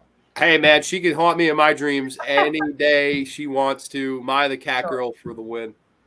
Absolutely. I love everything about. All right, so quick breakdown. So as I just noted there, you have a man who can't sleep. He is at the end of his rope. He goes to a psychiatrist. He wanders into the office. He lays down. He starts telling his story to the psychiatrist, who is played by the dad from It's a Good Life. Yes. Episode. You kill all the craps. You kill half the crops. I always love that guy. So yeah, we get a little preview of him. So the guy has no, and he explains throughout the episode. He explains that he's having these terrible nightmares, and with each nightmare, he's haunted by Maya the cat girl. And his fear, of course, is that if he dies in his dream, and she's trying to scare him to death, his fear is that if he dies in his dream, then he's going to die in real life. So that sounds familiar to all of us horror fans out there, and to the point that Wes Craven was asked, I believe, and was hounded a bit, right? Was he? I did not know that. I never knew that anyone asked. I believe he had an interview or something like that where somebody, were you inspired by this episode? And he said no. The answer was no. I believe his inspiration was real life stories of was it Cambodian some young. Yes, that's what I've heard. I never knew anyone asked him about this. That's so. I think it's just a matter of it being a bit of a coincidence of the idea of dying in your sleep and then dying in real life. So yeah, just getting back to the episode, Perchance the Dream gives us a lot of very surreal, creepy, wacky carnival imagery. But the whole point of it being that Maya the cat girl is at the center of all this. She's trying to scare this poor guy to death. She wants to kill him. She seems to be this evil force and this evil entity. And getting to the spoiler here at the end of the episode, in his dream he wanders out of the office. He sees Maya the cat girl in the form of a secretary and then jumps out the window. We get a bit of a double twist, if I remember correctly, where he actually never jumped out the window at all. He just seemingly walked into the office and had a heart attack, and he laid down, started talking, fell asleep. So essentially the whole episode is this horrific nightmare. Yeah. I love this episode. I feel like it's underrated, man. I don't know. I do too. I think it's one of the most underrated, definitely, of the entire series and first season for sure. I would say it's easily the most underrated of the first season because, okay, right off the bat, you're getting a different vibe from a Rod Serling. Rod Serling, of course, was a more intelligent writer. He definitely wrote more thought-provoking and message-filled episodes. Definitely not as much towards the horror side for Rod Serling. However, this one definitely goes into the, atmospheric, dreamsicle, horror type of sequence and story, and I love how it's done. I love the acting. I love the way this episode's directed. The sequences at the carnival and on the rides, and how everything is kind of hazy, and how Maya the Catwoman is slowly but surely kind of trying to seduce him and invite him in, and he knows that if he comes in, he's doomed. Like, he knows he's toast. She may look beautiful, but she's bad news. That he can tell. It's just the vibe he gets. Such a different vibe, tone, and feel to any other episode of this entire series, other than maybe a Come Wander With Me. That's maybe the closest that an episode ever came to an atmosphere like this. But who's to say that a show like this has to all be dialogue and twists and things like that? Like, I think this one in particular is just all about the psychology of dreams. And I love the Rod Serling closing narration. They say a dream takes only a second or so. And yet in that second, a man can live a lifetime. He could suffer and die. And who's to say which is the greater reality? The one we know or the one in our dreams, between heaven, the sky, and the earth in the Twilight Zone. That's Twilight Zone 101. That age-old question, a second, but in that 1 second, we can live a lifetime. We can, enjoy. We could suffer, all of these things in between. I think it's brilliant. I really do. I love Perchance to Dream. For me, an S tier. I really, really, So all the way, we're pretty much on the same page tonight so far. That's a pleasant surprise. I'm waiting for that one where I'm in love with it and you're like, oh, fuck this episode.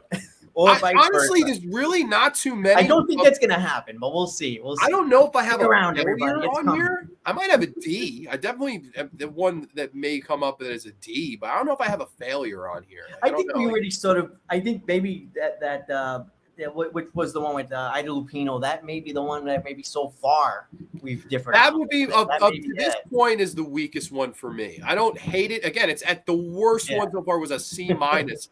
And I have 5 S tiers. Like, more than half of them are perfect. So, I mean, it is what it is. Slasher Fred says Burgess Meredith will always be remembered as the Penguin. I would say Mickey for me. Probably for me too. Yeah. That's where I But first then came to know secondly him. would be this show for sure. The Scariest Cut is here. Welcome, Scariest Cut. That's a first time Hey, name, I think. Okay, one of your buddies. What's happening, gents? Loving the Twilight Zone appreciation. Got to check out this episode. Huge Nightmare fan, dude. You will love it. If you're anything about dreams interests you, like if you're a fan of a movie like Phantasm, if you're a fan of a movie like Nightmare on Elm Street, anything to do with dreams or Requiem for a Dream, this is definitely the episode for you. I think it's very underrated. I don't get why this one doesn't get more love. Here's a I don't know if you know the answer to this, because I don't know the answer to this. Why is this episode not talked about? Why do people not? Yeah, it's just not talked about. I don't think that it's hated, so that's a good thing. Yeah. I think it's just sort of under the radar. So yeah, I this was one of the earliest ones I think I even reviewed, and I think even back then I was thinking I wasn't sure why I felt like people just don't know it. Was it? Do you think it was too different comparing them to maybe the rest of the ones on here? Like, because of the first 8, this definitely doesn't follow that format. This feels different. This is the oddball episode. You're right. And in the best way, I mean, if this is the oddball out, I mean, who wouldn't want to be odd? There was a film called Dreamscape, which also involves dreams being invaded, which I'm always into dreams. John Larch was a fine character actor who did a lot of Quinn Martin series. Very cool. Larch also appeared in the Amityville Horror, alongside Murray Hamilton. One of the classic films that also involves a twist is the where everything the main protagonist experience. Yes, Phantasm, which I love. But okay, that brings us to our next episode. And for the first time in a while, I think we have one that I don't think is going to be an S. At least for me, it's not. This is season 1, episode 10. This is Judgment Night. It's 1942, and a man finds himself on a ship in the Atlantic, not knowing who he is nor how he got there. He does know the ship will soon be attacked by a German U-boat. Yes, Judgment Night. Another one, kind of middle of the road. I especially coming off the highs that you just went up from The Lonely, Time Enough at Last, Perchance the Dream, 3 S tiers in a row. This one totally just falls flat for me. Very mid episode. I mean, the idea, okay, it is a very Serling script. I mean, there's definitely some politics in there. I'm not very political. And for the time, this must have been more shocking because, like you said in your past episode of Quality of Mercy, World War II wasn't such a distant memory in 1959 as it is in 2023. So maybe this episode would have hit deeper then than it does now.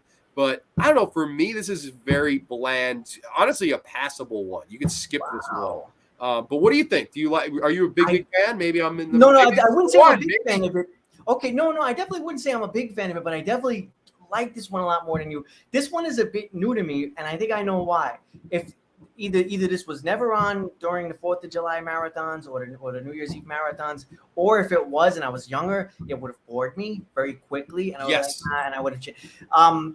I don't know. So maybe what it is I'm old enough. I have slightly more patience, just slightly more patience. So I found myself sitting through this. I enjoyed the mystery aspect. There's a bit of a mystery aspect. Carl Lancer, I believe, is the lead character. Maybe it's not much of a mystery. As the episode progresses, it becomes pretty obvious that he's likely a Nazi, right? And then, okay, so where are we going to go with this? I found myself sort of following that plot and enjoying it and wondering where it was going to go. And is this going to become a story maybe about retribution? Is it going to be a story about where this character has a change of heart? Or is it going to be what it turns out to be, where it's punishment? And I guess from the episode title, I should have picked up on that, Judgment Night. That's where the episode goes. I feel like I do like this one. I guess we're going to be in a disagreement on this. It goes very dark. It touches on something, it touches on some dark issues. And the character gets his comeuppance. Maybe it's a little on the nose because it's specifically mentioned toward the end. Hey, this could be our hell. Our hell is to relive what we did, and what we put these people through. And again, I apologize for spoiling, but again, spoilers. And then he literally has to relive it, and then we rewind and we go right back to the front end of the episode. I actually really liked all of that. I thought that it was played well. A little bit of nerdy trivia. The actor, I should say his name if I'm going to bring it up. I'm going to massacre his name, but Nehemia Kursoff just passed away last year. He was like 100 and something years old. So Wow, rest in peace. I didn't know that. That's yeah, but it was so nice long life. I thought that he did pretty well here. I thought that there was some nice performances. I liked the atmosphere. It was a creepy, dark, haunting atmosphere. This was one I rewatched recently, and again, it played a lot better for me. I rewatched that one for the purposes of this stream, and I was like, okay, well, I liked it a lot more. Maybe I would suggest another watch. It may or may not play better for you, but fair enough. If this one isn't working for you, then I don't know. It's not like you do make some very good points. I do agree. It has atmosphere. It definitely is unsettling. It's definitely creepy. But also, I do think this one hurts. I think it's hurt upon rewatch because I know the ending. Okay. Like I maybe would, me being me, I might have liked a more supernatural, like, oh, he's on a ghost ship or something like that. Something like being the horror merc that I am, instead of, oh, okay. But the idea of him having to relive it over and over, that I really like. I really like that concept of it too. But I don't know. For me, even in this first episode, even like think about Nice Place to Visit, where he has to live in that world for the rest of, he has to live in hell, and his idea of hell is getting everything he ever wanted, because there's no thrill to it anymore for him. You've taken the excitement out of it. To me, that's a really much better ending than the one here, where it's like, okay, whatever. I don't know. This one very mid for me. I'm gonna come in again at around a C minus. But where do you come in? I had this one, I believe, as a B. So where does that put us? B actually gets us down to a C, which I feel bad because you like this one. There we go. No, it is what it is. B, regular B and C minus. We got to go with the minus. So unfortunately, Judgment Night is going to be our second C tier. But who knows? Maybe people will like it better than I will. I don't know. And maybe people will think it's worse. I don't know. It's one of those. I don't hate it. It's just very mid. It's like I don't even feel like I ever hear. I have no idea what fans think of this one. I feel like I don't hear it I don't hear people talk about this one way or the other. I don't know if it's in the chat or not, but like, I don't even know if many people know about this one. It's another one that feels a little under the radar for me. Definitely, because I don't see a single comment about it. American Psycho was also a dream. There was a story from the series Beyond Belief where a blind man's dog could predict who was going to die. Very similar way to see. Yeah, there you go. People talk about other episodes. It just, I don't know. It didn't, and that's right. They don't ever play it on the series marathon. They don't. Yeah. It's not a talked about one. This is one where I get why. I get it. Like it's not. Okay. It's not necessarily a bottom 10. It's not. It's really not bad. It's better than a lot of bad ones. I'll watch it over Sounds and Silences. I'll watch it over some of the Mute. I'll watch it over that stuff. But in comparison, I guess, to some of these S tier episodes, it definitely just feels a little bit weaker. Oh yeah, especially in comparation. Yeah, it's not holding up as well. Yeah, maybe the placement, maybe coming off 3 straight S's is really rough placement for this one too. But I mean, it is what it is. But yes, that is Judgment Night, season 1, episode 10. But this next one, it goes right up. It goes right back up to me. As Mayan says, we make a great team. Thank you so much, fellow New Yorkers. Thank you. Brothers for life. But yeah, if you don't mind, please introduce this next episode because I love this one. Yeah. Okay. So, and when the sky was opened, I can't wait to cover this one day and get into it a little bit more. So the episode is called "And When the Sky Was Opened." It was directed by Douglas Hayes. Let's see, based on a short story by Richard Matheson, but with a teleplay by Rod Serling. Okay. So we have 3 astronauts played by Rod Taylor, Charles Aidman, and Jim Hutton return from the desert where their spacecraft crashed, but they cannot remember what happened during their flight. So that's the rough synopsis. But as you and I both know, this episode gets very haunting. Again, spoiler alerts. As this episode plays out, the haunting aspect of this is that these guys are seemingly disappearing and being erased from existence, and they don't quite know why. So it's basically all about, to me at least, it feels like it's about cosmic horror. I mean, there's a fear of the unknown at play here. There's a lot of psychological horror. It's a wonderful episode. The lead is, I think, Rod Taylor, right? Yes. The episode seems to, it almost, the bulk of the episode is essentially a flashback where he tells the story about the first disappearance. 3 astronauts return, and one by one, they basically vanish from existence until they're essentially all gone. But the horror of the episode is trying to figure out what's happening and why. And we don't quite get that answer. Would you say that we do get that answer? No, and that's the thing with this episode. What I think is great is they don't explain it. Yeah. And it works here. Like we'll get to one where I think they should have explained something where we'll get to that. But this, they suggest a possibility of what happened. Yeah, definitely. Right. But I will say first off, I'm glad you mentioned Douglas Hayes because he's one of my favorite Zone directors. This was his first episode he directed of the series. He would go on to direct, I believe, 8 or 9 more. And this one is definitely a standout in his filmography because this is just great. I love the uneasiness, and I love that it's told non-linear. Yes, like it's definitely the first episode of the series to be in a non-linear way. That's where true, yes. it opens up, it's the hanger, it's the newspaper headline, and then it's the Harrington, Ed Harrington, he was at your wife's barbecue with all the explanation and pleading. How do you forget him? And the scene in the bar is just classic Twilight Zone, where the two guys, they're drinking, and all of a sudden I just got this horrible feeling. I'm gonna call home. My mom, she answered the phone, but she didn't know who I was. And as we watch this guy before our eyes vanish from existence, and it's so well done to the point where he drops the beer, and then of course once he's gone from existence, the beer is not broken anymore. He didn't. It was like it never happened. And the woman he was talking with, she doesn't know, and everyone is forgotten. And he's like, "What the hell is this? You're all crazy. You're all mad." I love how this episode is done. Just the horror element of, what would happen and how would you feel if just all of a sudden one day you were vanishing from existence. It's so well done in all fronts. And of course, it makes sense. It feels like a Richard Matheson thing. It feels like it's definitely Rod Serling probably took it and went, okay, I'll just make tweaks and make it a Zone. But I love this one, man. I just think the acting is so good in it. Like Harrington is in the episode maybe 5 minutes. But his performance is so good. Like the look on his face of bewilderment of when he's vanishing, that's some of the best acting you've ever seen, man. Really. All of the facial expressions, everybody's horrified, and you feel it right along with them because it really is terrifying. The idea of vanishing from existence. And you don't know why. You don't know if you did something wrong, if you offended some space god or something. It's freaking crazy, man. And then, like you mentioned, dude, just the fact that instantaneously everybody else around these people, once the person vanishes, they're instantaneously like, oh, who are you talking about? There's nobody here. You came in by yourself. Yeah, and the whole thing where even his own partner doesn't remember. I thought all 3 of them should remember each other, but he's trying to convince the guy in the hospital that it's hurt his leg. Oh, listen, we went out with a guy with Harrington. He's like, I don't know anyone named Harrington.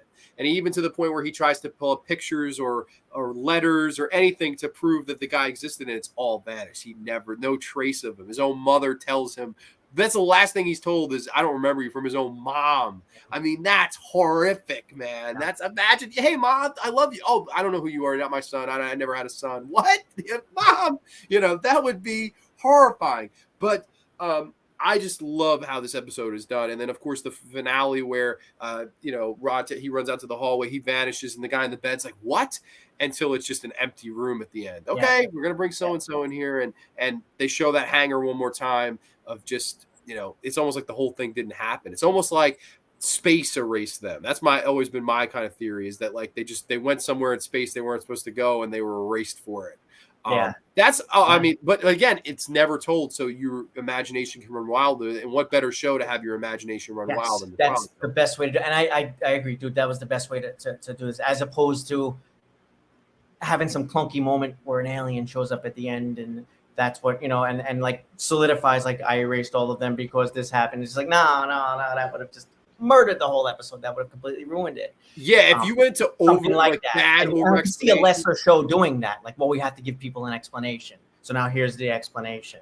Yeah, and don't get me wrong, there's sometimes where I do think things do need explanation, like, and we're going to get there in what episode coming up.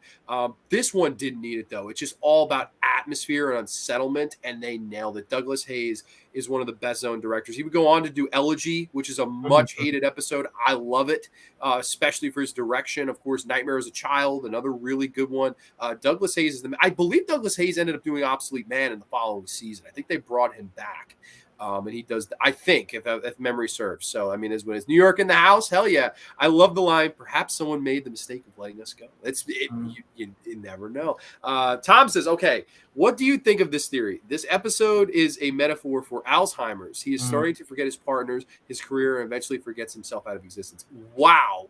Anthony, take that, man. What do you think? It very well could be. Sometimes I off the bat, I could see it working that way, just on the face of it. Sometimes when I do reviews of these, I'll go down the rabbit hole and start seeing if I can dig up interviews or whatever. And sometimes you find out that, yes, that is what, maybe the writer intended. And that's wonderful, man. But I think that's another great thing about Twilight Zone is that it can be interpreted like this. I love whenever anybody has a theory like this, and I'm like, I really like that because I think it works. I do too, and I think that proves the thing what we were just talking about of our imaginations running wild. That's where I'm assuming that's where Tom's imagination went, unless he heard that somewhere else and is bringing that here as his conversation. But if he thought that, how cool is that? How cool of a thought? I always was, just the bland sci-fi explanation. Oh, because space things. He's bringing a real life disease. Alzheimer's is a real thing that people actually forget, that they existed, and they forget their children. They forget their loved ones. They have to be introduced to their own kids.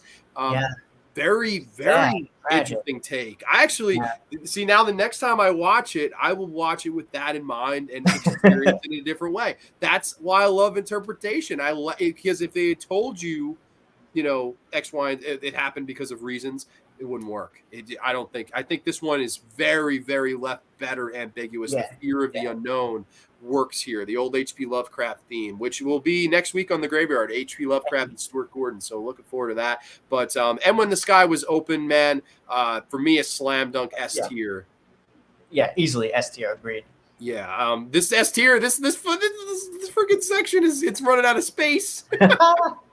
I don't know if I mentioned before, but when I was going through these episodes, I did not realize, even for some of the episodes that we're not super happy on, I don't even think either of us would be like, take them out, remove them. So it's just, there's enough wonderful episodes in here that anybody who's maybe never seen the series, it's such a strong start.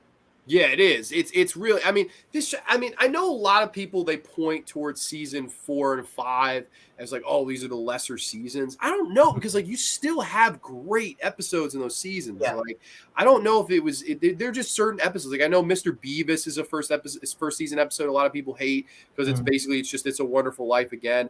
I don't hate it though. This show, to get you to hate this show is very hard to do. Yeah. I swear to you, this may be on two hands episodes that I hate or think are bad. Yeah. Very few. Tom says, woohoo, never heard it anywhere else. Okay, very cool. Glad you guys. I do think it fits. That's very definitely frightening. And I will tell you, the next time I watch it, I'll experience it in a different way. So thank you for that. But next one, it's my pick, or not my pick, I guess my turn. This is season 1, episode 12. This is what you need. A small-time crook plans to exploit an old street peddler who has the uncanny knack of selling people exactly what they need. Wow. Really like this one too. This one, actually, I didn't know this until I just looked at it right here. It debuted on Christmas of 1959. So this was a Christmas episode. I guess the day it aired, even though there's no Christmas vibe. Another really good one. Another really like thought-provoking one as this episode opens up this really long scene in a bar. And man, it works because every single side character is fleshed out. And I don't know if you noticed this, Anthony. Did you notice the little woman sitting at the table? Did you notice? You didn't notice? Oh, no. Okay. Now I have to look for it, whatever it's going to be. I'm about to blow your mind. The actress is also in 22 as the orderly. Room for one more, honey. That's the same actress who would go on to be, I can get her name. Let me click here. I just want to get her name for you. Oh, wait. Oh, is this? I have to. What was her name? It's a Bronx girl, too. I should know it. Arlene Martell. Arlene Martell. Yes, I believe she was. I believe she was born right here in the Bronx. Wow. I wait. So she was the woman who has the potion that she gives the guy to. I'm sorry, the soap, and she removes his Yes, yes, thing. that's her. Okay. The Which eyes. Okay. Yeah, I I didn't know. never realized till the last time I watched. I'm like, where's that woman? I was like, I know that woman from something, and I IMDb'd her, and sure enough, it was Room for One More Hunt. I was like, oh my god, it's the lady from 22. It's And because she's that not that episode horrifying. was shot on a potato, so it's tough to see anything when. Which somehow worked for even Yeah, no, it that. worked. It worked. It was like, wow, it made it scarier somehow because it felt like it was unsanctioned. It was like, this is an episode of the Twilight Zone you were never meant to see. The forbidden, we fucking tried to destroy it. I don't know. That's how I always looked at it. But man, that opening scene in the bar is so good. You have the pitcher who's blown his arm out, and he gives him what he needs, a bus ticket to Pittsfield, I think it is. I forget what the name of the town in the episode, but he basically gives everyone in the bar what they need, and everyone just automatically is like, wow, like what Scranton. I think it's Scranton. Is that what? Yeah, Scranton. That's right. I don't know where I got Pittsfield from. The Office shout out. Yeah, for real. And then, of course, this degenerate guy, this very unlikable guy. What do I need? And, of course, he gives them the leaky pen. Oh, no, I'm sorry. The scissors first. He's on the elevator. He goes up, almost gets choked. He cuts himself free, and then he goes to him and tries to make the bargain. You're going to tell me what I need, and I'm going to benefit off of this. And, of course, the old man, listen, it's not done that way. It's not supposed to go that way. It's supposed to be moral. It's supposed to be for really what people need, not to be used for, greed. And I just love how this episode plays out, man. I think this has a really good pacing to it, good performances, and a really good idea, man. What are your thoughts on this one? I agree. I love that right up front we get the vibe that the little old man has a good heart. He's there to help people, and he just doesn't want to go near this one guy. It's very obvious that this guy's a piece of crap. He doesn't want to go near him. We don't quite know why, and throughout the episode, we sort of get the idea why he doesn't want to deal with him, right? Because he's just not a good guy. He's very selfish. He's very in it for himself, and eventually he just exploits this poor old man. But it goes even deeper than that, because by the time the episode ends, the old man specifically says, "I saw you killing me," because he has the ability to see the future. So that's why. I mean, my take was that from the get-go, that's why he never wanted to deal with him. He just saw that in the future there's this possibility that this man could kill him. So that's why he never wanted to talk to him. At least that was sort of my interpretation. And I love that there's like that extra level to it, unless maybe I'm goofing something up or misunderstanding it. No, I don't think you are at all. But yeah, overall, this is a pretty solid episode. I guess you're a big fan of it. I will ask you one thing that sort of struck me weird. And again, maybe I missed something here. At one point, the old man comes home and the dude's just sitting in his apartment. How did he know where this old man lived? Did you pick up on that? I didn't pick up on that at all. I don't know. He's just there. And I feel like maybe if you're just watching, you're like, okay, he's there. I don't know. Maybe he followed him home. But if he followed him home, then how did he get there before? Because I feel like is it well established that maybe I'm getting too nitpicky with it, right? I don't know. Like, is it established like what the time frame is here? Like how long? Like he meets. I would have assumed it was the same night, but then again, because it just feels really quick. It feels like he instantly he makes it to the guy's apartment and starts basically torturing him. Yeah, to the point where he tricks him at the end to those shoes were what I needed. He needed to get rid of them, and of course the guy slips in the street, gets run over, and I thought that was a really interesting ending. And good, like that guy. I know, I'm laughing like a maniac, but he deserved. He did.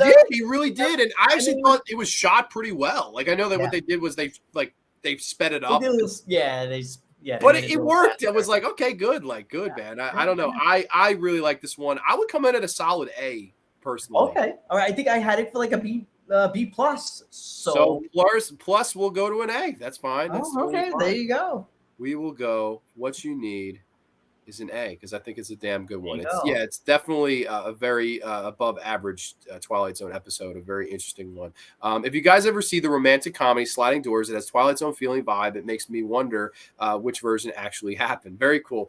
I wonder if King's Needful Things was inspired by this episode. And then, of course, Tom says, I think this story / episode may have been an influence on Stephen King's Needful Things. Liked this one, but not a favorite.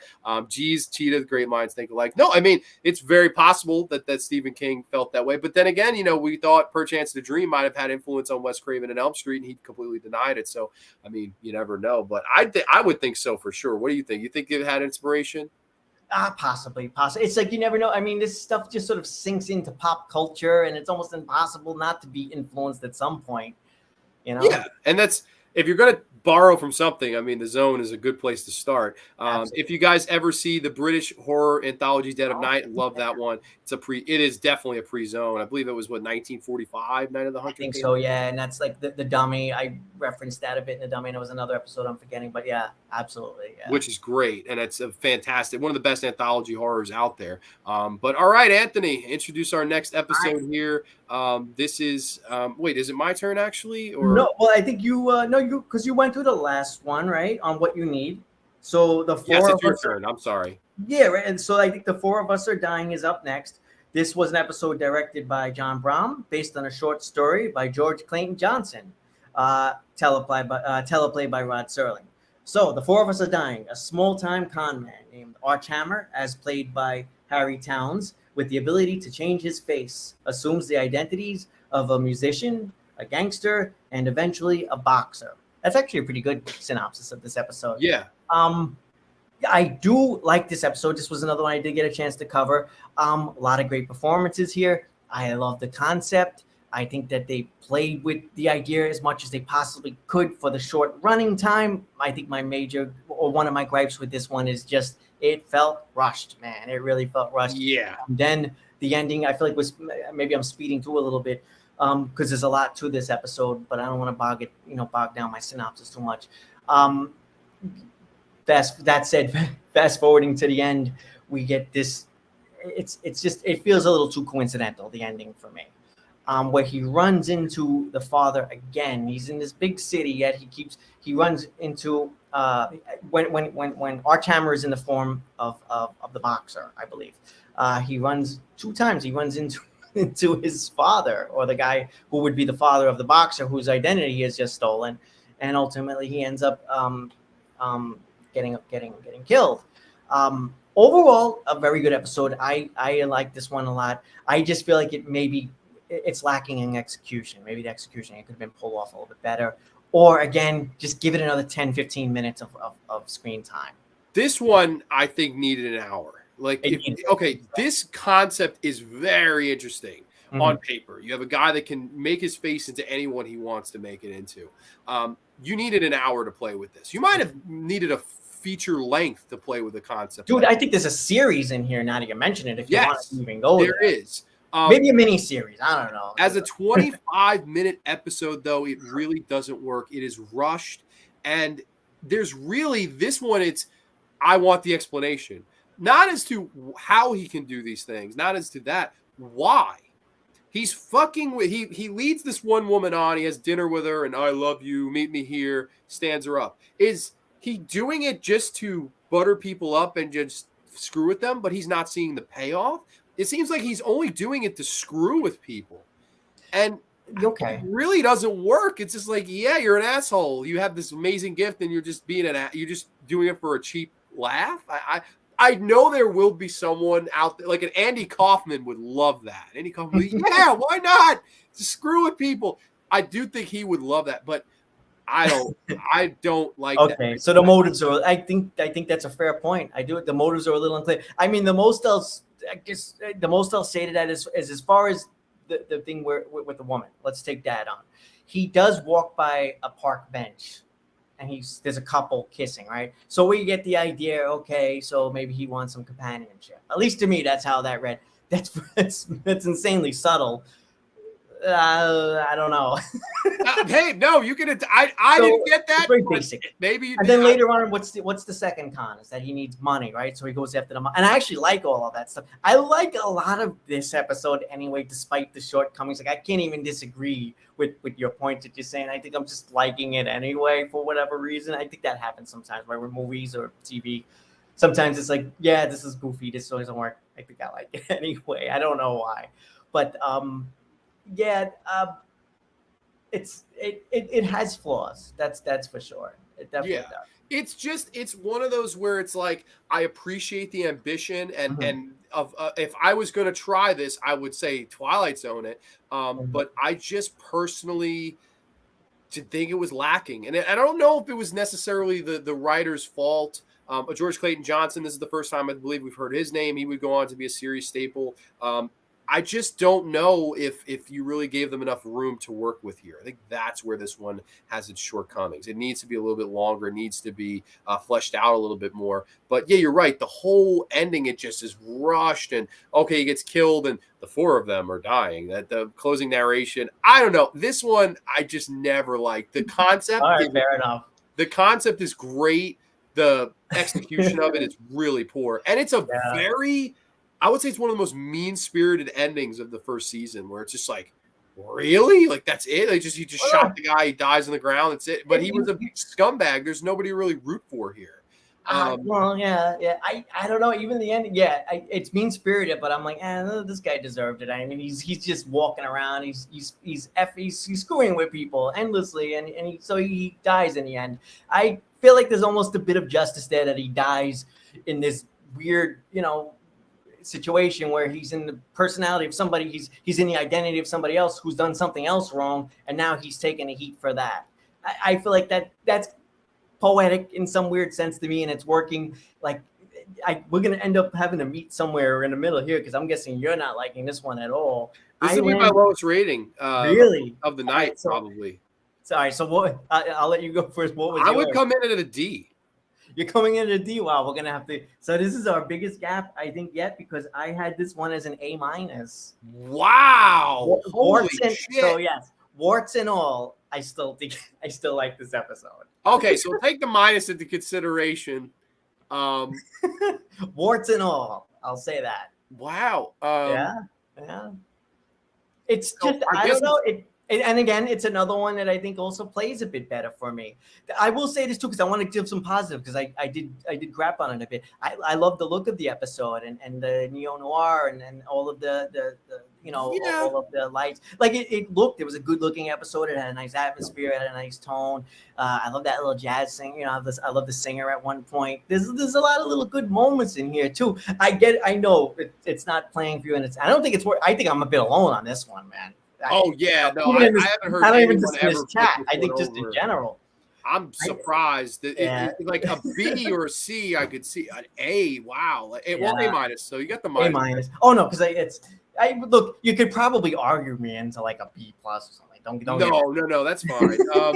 I guess. But yeah, that's what it would be for me. Yeah, I think I'm just a bigger fan of this one. Yeah, it's goofy. It has its issues, but that's where I landed on. So where does that put us then? Because you had it in a D. So we're gonna go and end up somewhere in like the middle. I know that's gonna kill you too. No, it would never, man. This is my last time on the show. A pleasure.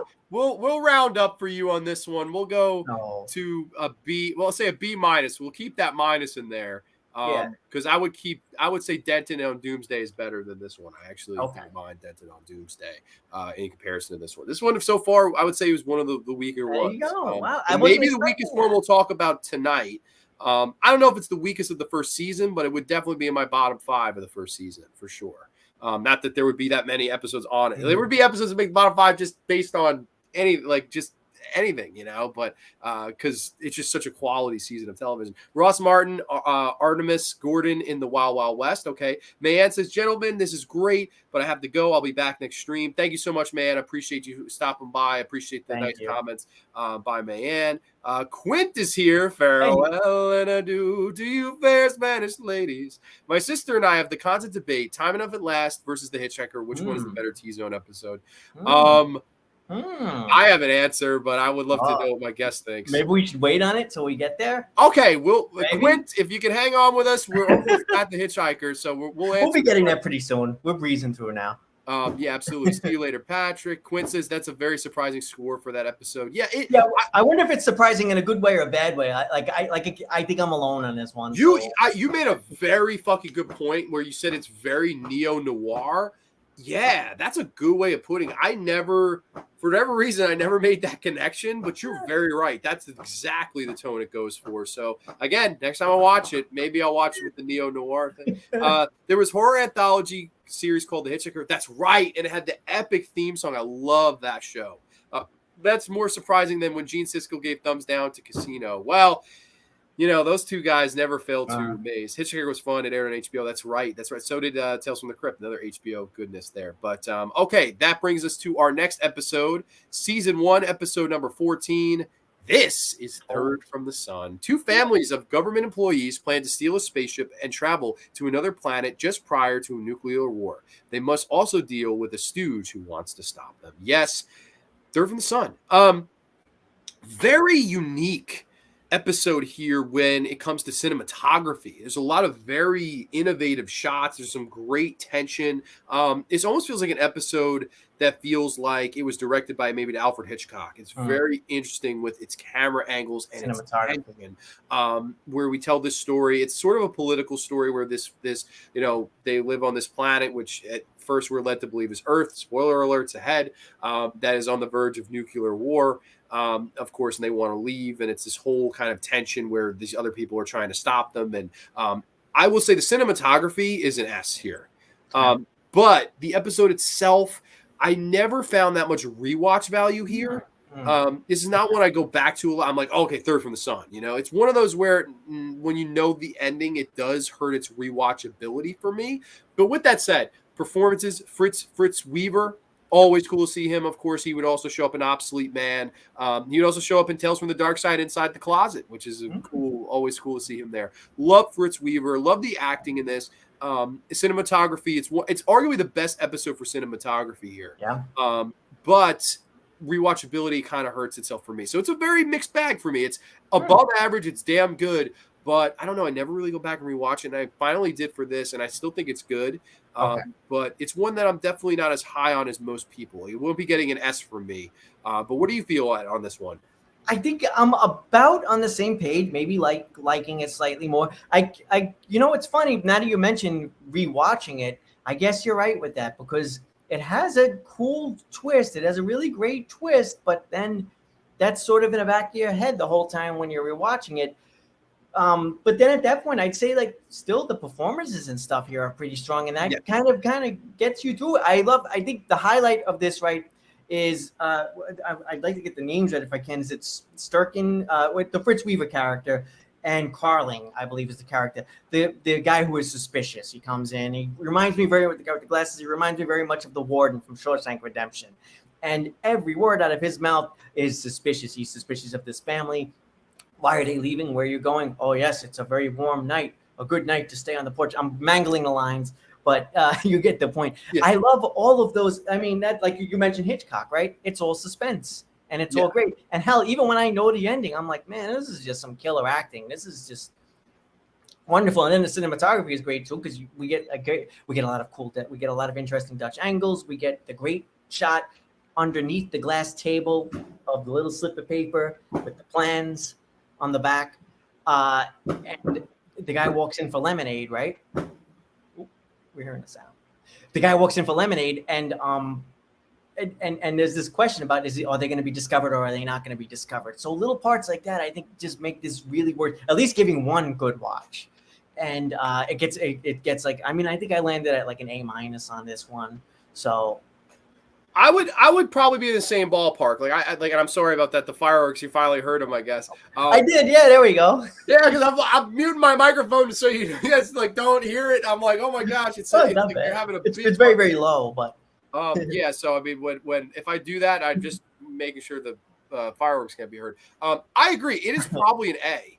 And it is that I like the whole irony of the ending where, oh my God, they're going from one planet that's on the verge of nuclear war to at the time another, right? Because of course the Cold War and that I thought that was a really funny okay, if you're going to use politics, that's a really smart way to do it, because you never think that they're not on Earth at the beginning. I was like, okay, that's very smart. I do think it's probably an A, but I would say the same thing. I'd say A-. I would come in like an A-. It's a good, it's solid.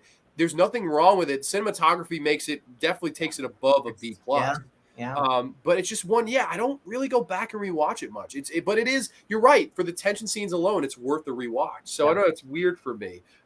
It's one of those where it's like it's very good, but it's not one I go back to that much. So weird relationship with this episode. So it's Quint's all-time favorite episode. Very cool. That's a very cool pick for a top pick, man. Yeah, definitely. Love this episode with the twist ending. Okay, we have some fans like this one. Not a great second watch after knowing the ending. I agree with that. I'm in the same boat. Dexter Stanley from Creepshow. Yeah, that's right. Fritz Weaver is also in Creepshow. Yes. Funny enough. Carly reminds me of Newman from Seinfeld. Sure. I think they use the same house set design from People Are Alike All Over. That's right. I think they did, and that's that's a great episode from the first season. A lot of actors who appeared in many Hitchcock films were also in Twilight, and of course, Alfred Hitchcock Presents came around right around 1960, which I know a lot of people say is as good, if not better. I don't ever feel that way. I like some of them, but not as good as The Zone. Yeah. I don't know how you feel on that, or if you feel not as good. Definitely interesting. Definitely has some hits from the ones that I've seen. I'm slowly working my way through some of these other series, and Outer Limits included. I love seeing some of these same actors pop up again though in some of these other shows, and it's the same era. It's wonderful. It's because they're Twilight Zone-y, they're Twilight Zone-ish in a way sometimes, so it's nice. Yeah, definitely. Not quite hitting the same level as me, but yeah. Sure, yeah, just not on the same level. I agree. So Third from the Sun, it's right there in the A minus for me, but a damn good one as well. I'm not saying that wouldn't take anything away from it, and it's one that I watch just not as much as the others. So I think that's my only gripe with it. So it's really not the episode's fault. But okay, next one is You're Up. We only have about four more of these, so this is wow, time flies. This has been a lot of fun. I think that's a perfect segue because you mentioned not being able to the rewatch, the ability to rewatch an episode. I think that plays a big part in this one that we're talking about next. All right. I shot an arrow into the air. This one was directed by Stuart Rosenberg. It was based on a it was based on a story by Madeline Champion, but a teleplay by Rod Serling. Okay, so astronauts are deserted on what appears to be an uncharted asteroid. So the main thing in this episode, right, I'd say probably for every people is just this. It's about astronauts killing each other, or it's more specifically these two guys. Was it Corey and Colonel Donlin, are sort of our main two players here? And these two guys are just at each other's throats throughout the whole episode because you have astronauts who crash seemingly on a strange asteroid. They don't know where they are. They don't know, but it's a desert. It's extremely hot, and they lost a few people along the way. It's down to 3 people. They only have limited water, limited supplies, and there's nothing but sand and rocks and mountains. So, of course, they instantly go into survival mode. But I think something that hurts this episode is how quickly they just start killing each other. More specifically, the character Corey, who just very instantly just, don't bother giving that guy water. He'll be dead soon. He just goes and he's instantly our villain. I know that these episodes only have limited time runs, but it does feel like these guys are killing each other pretty quickly for astronauts that you feel like should have some kind of training for things like this possibly happening, but yet it's like that if there was training, it went right out the window pretty quickly. So okay, that said, I'm crapping on it a bit. I still like the episode overall. As we go through the episode, they search for water, they search for supplies, they get nowhere. Eventually they find out that they are still on Earth. This is a twist that's going to work for some people. It's not going to work for other people. I do recall seeing this episode the first time. I loved the twist. I was like, oh my God. So it got me. I didn't see it coming. I'm sure I saw it when I was younger. But where did you land on this one? What are your thoughts on this one? Really like this one. So this might be the first one of the night where I'm higher on an episode than you. Okay. So this is kind of cool. I really like this one. Of course, I love the opening where it's the takeoff and you get the nurse. I shot an arrow into the air and it landed. I know not where. I love that where they're scouring the space, and of course they just crash right back into the desert. And I get what your point is with the whole with their training and all that. I think the whole point is that when the chips are down, civilized people will do uncivilized things, right? It's all about me. And we don't have water for him. He's going to die anyway. He's got a busted leg. He's not going to. I get it. Yeah, I get it. He's being very practical. You could argue he's being cruel, but he's being realistic. And given the circumstances, fair enough. Sure. Yeah, that's what I love about this episode, man. Is if you want to be a bleeding heart, you could go one way. If you want to go another way, yeah, it's great, man. I think that aspect of it is really good. Like it's the human horror element, which is really prevalent here. And yeah, no, I will say this: the thing about this episode I really like is the mid narration from Rod Serling. Yeah, a bit rare. We don't see that a lot. Yeah, rare, but here it works. Yeah, Mr. Corey, you keep going because maybe if you stop, sanity will grab you by the neck. It's like he's holding him on. It's almost like Rod Serling's watching this mad. Like somebody get this guy. Like it almost feels like he's watching it with us, being like, "Oh, this bastard! Yeah, Mr. Corey, you keep going, you son of a bitch." I love the narrations. I love when Rod Serling sort of takes more of a side. We saw that in an earlier episode that we discussed tonight, and the four of us are dying. I believe the opening narration. He just pounds into the guy. He's like, "This person is a con artist, a low down nothing. He's a piece of like." He's just Rod Serling just really gives it to him. And yeah, here we get it a little later in the mid the narration at the midpoint. Yeah, and I think that helps this episode, sets it apart a little bit because there's a lot of silence between those scenes, and Rod Serling just kind of interjects like, "Yeah, like this guy's a piece of garbage," basically. Yeah. Love that. I think it's really well done. Of course, the twist ending of you were trying to draw telephone poles. We didn't leave the earth. We just crashed right back into it. And he started hysterically laughing, and you see that Las Vegas and the truck. I really like this one. I always and this one I can hear the not being able to rewatch it. Well, that's what I was curious about because previously that was an issue, but I can see how it's an issue sometimes and sometimes it isn't. It is. Yeah, like I can't lie. It wasn't an issue for me. I actually like this one. I would say this: they tried this again. They totally. I wonder if they were the crew was a big fan because they really, if there's any episode they tried again, it was this one with the Rip Van Winkle caper. Which is the gold thieves, and they fucking put themselves asleep for 100 years, and then when it's the same thing, it's one drink, one bar of gold, and they all kill each other, and the twist at the end is they did it for nothing. The gold was worthless. It's almost a remake of this episode. It's the same fucking thing, really. Yeah. I love both though. I don't know why. Maybe it's just something interesting about actors acting at each other in the middle of a desert, killing each other off and being selfish. Maybe I like human horror like that. Maybe that's why. But I do think both endings still really stick the landing. Yeah. And not to say Third from the Sun doesn't. I don't know. Maybe Third from the Sun, it might just be me. I don't really know why. Yeah. But I can't say anything bad about the episode. I don't have a problem with it. It's just me. I would say that's just one of those things. Like you said, some episodes it feels that way. Some episodes it doesn't. This one I play back fine. I really like it. I would say probably an A, a strong A. I don't know if it's quite an S, but it's a strong A for me. So I'm excited to hear. I think this is another warts and all one for me. I had this as a B. I know I came out of the gate and you're like, oh man, he hates this episode. That's not the case at all. I had it as a B. I guess it's just that some of the points they stick out for me. It's almost like, man, I feel like there's something a little better in here, but yet it's still working for me. Overall, it's still working. So I had it as like a B. Fair enough. Quinn says, God, I love T-Zone discussion with true fans. Thank you so much. I appreciate that. Better. Yeah, we are diehard fans. One of the most heartbreaking episodes. Yeah, it's a pretty heartbreaking one, man, but it's a damn good one. This isn't a planet, it's an 8-ball. Love that line. Yeah, it's a good line. This would how do you feel about that? Do you think this would have been better as a longer one? I don't know about that. No, I don't know, because I feel like we were talking about the Rod Serling narration, that as good as it is, I don't know the behind the scenes on this one, but I almost wonder if that was put in there because in editing, they were like, oh my God, we have like 5 minutes where this guy's walking around and there's nothing going on.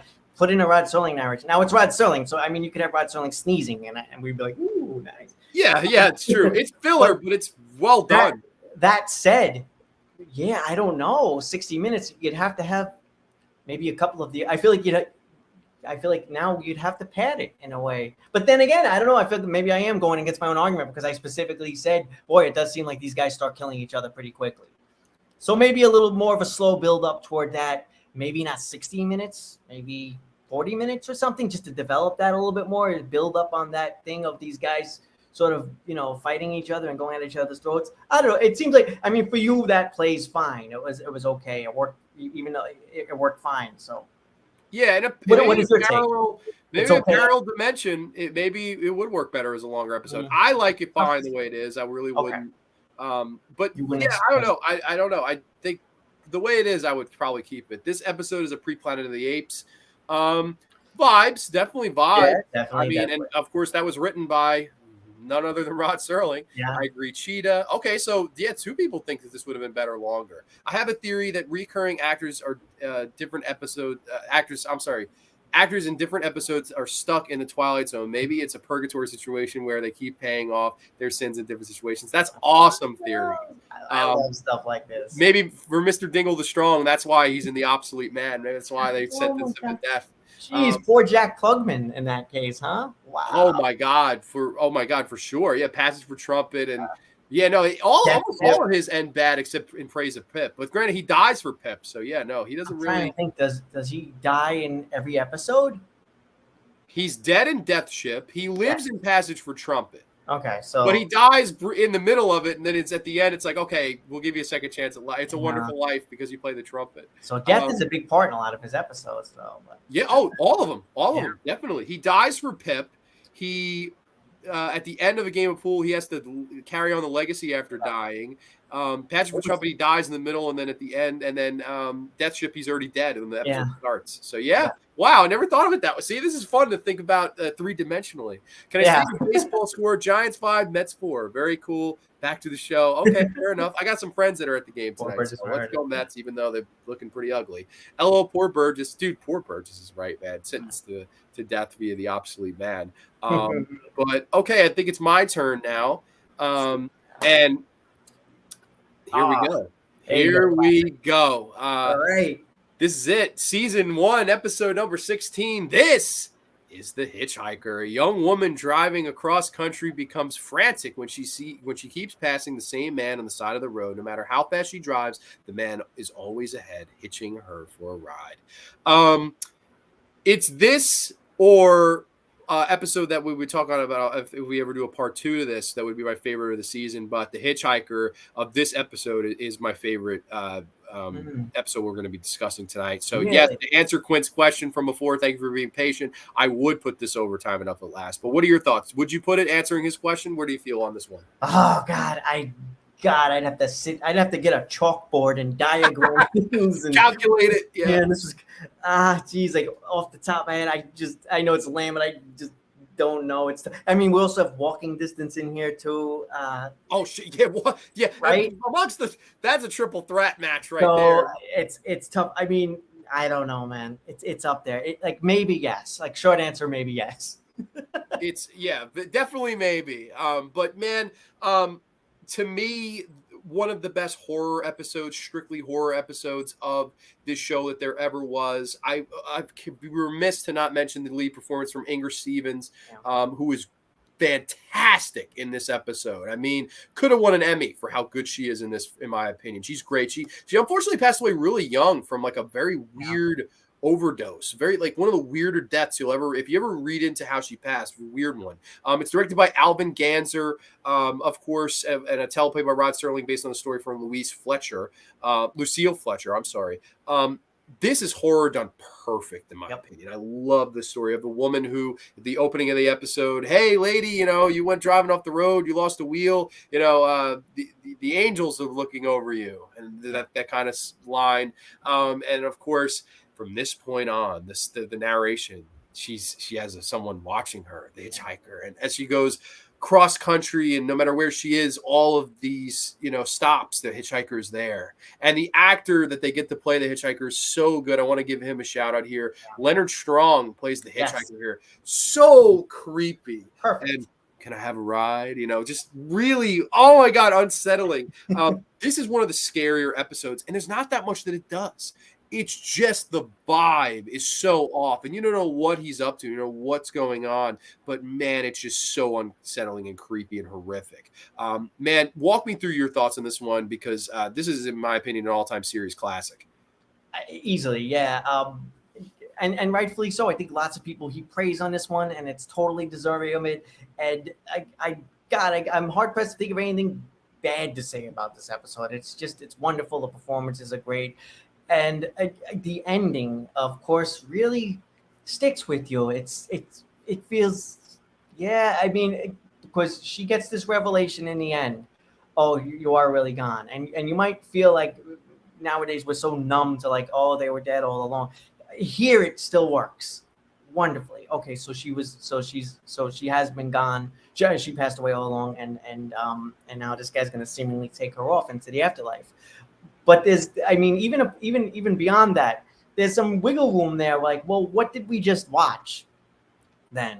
Because on the face of it, it's like, okay, so is where is she right now throughout this whole episode? Is this all purgatory? Is she a ghost? What about her car? I mean, she is driving a car. A car that's already been in an accident. So it leaves you thinking about certain things, and not in a bad way, in a good way. Like, I don't know, what's your take on, I guess now's the fun time to talk about it. What's your take on what this entire episode really, like, moving past the point of, like, where we know what it is, we can definitely praise it for being awesome. But what's your interpretation sort of after the fact, or is it just something that's meant to be a little murky? So my interpretation is that she's dead from the word go. She's totally dead. In similar vein to Death Ship, where they're the whole time, even though we're watching them and they look like they're alive, they're dead. Mm-hmm. I believe she's dead from the word go, where the guy says, the angel, you're on the side of the angels. He says that to her. Mm-hmm. I think that line right there is she's gone. She's in heaven. Mm-hmm. It's just her running away from the transfer, the Mr. Death, the Murray Hamilton, or the Robert Redford, Nothing in the Dark, the person to transfer her from Earth to heaven, and she goes on this road trip, and she believes it's just this scary hitchhiker that maybe wants to try to rob her, maybe wants to try to beat her up, or do all these horrible things, and it's that fear that she just so wonderfully acts and portrays in this episode that just gets me going too.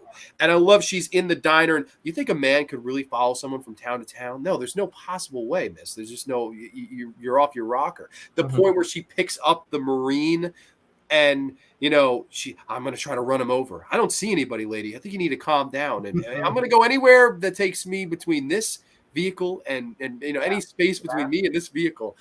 Great stuff. Where you see him also again in Most Unusual Camera. He shows up there. Okay. I have to look. Yeah, he's the brother Woodward. He's in that episode too. Okay, yes, there you go. Yeah. I love it though. I just think it's so, and the narrations where she's talking about where she's going.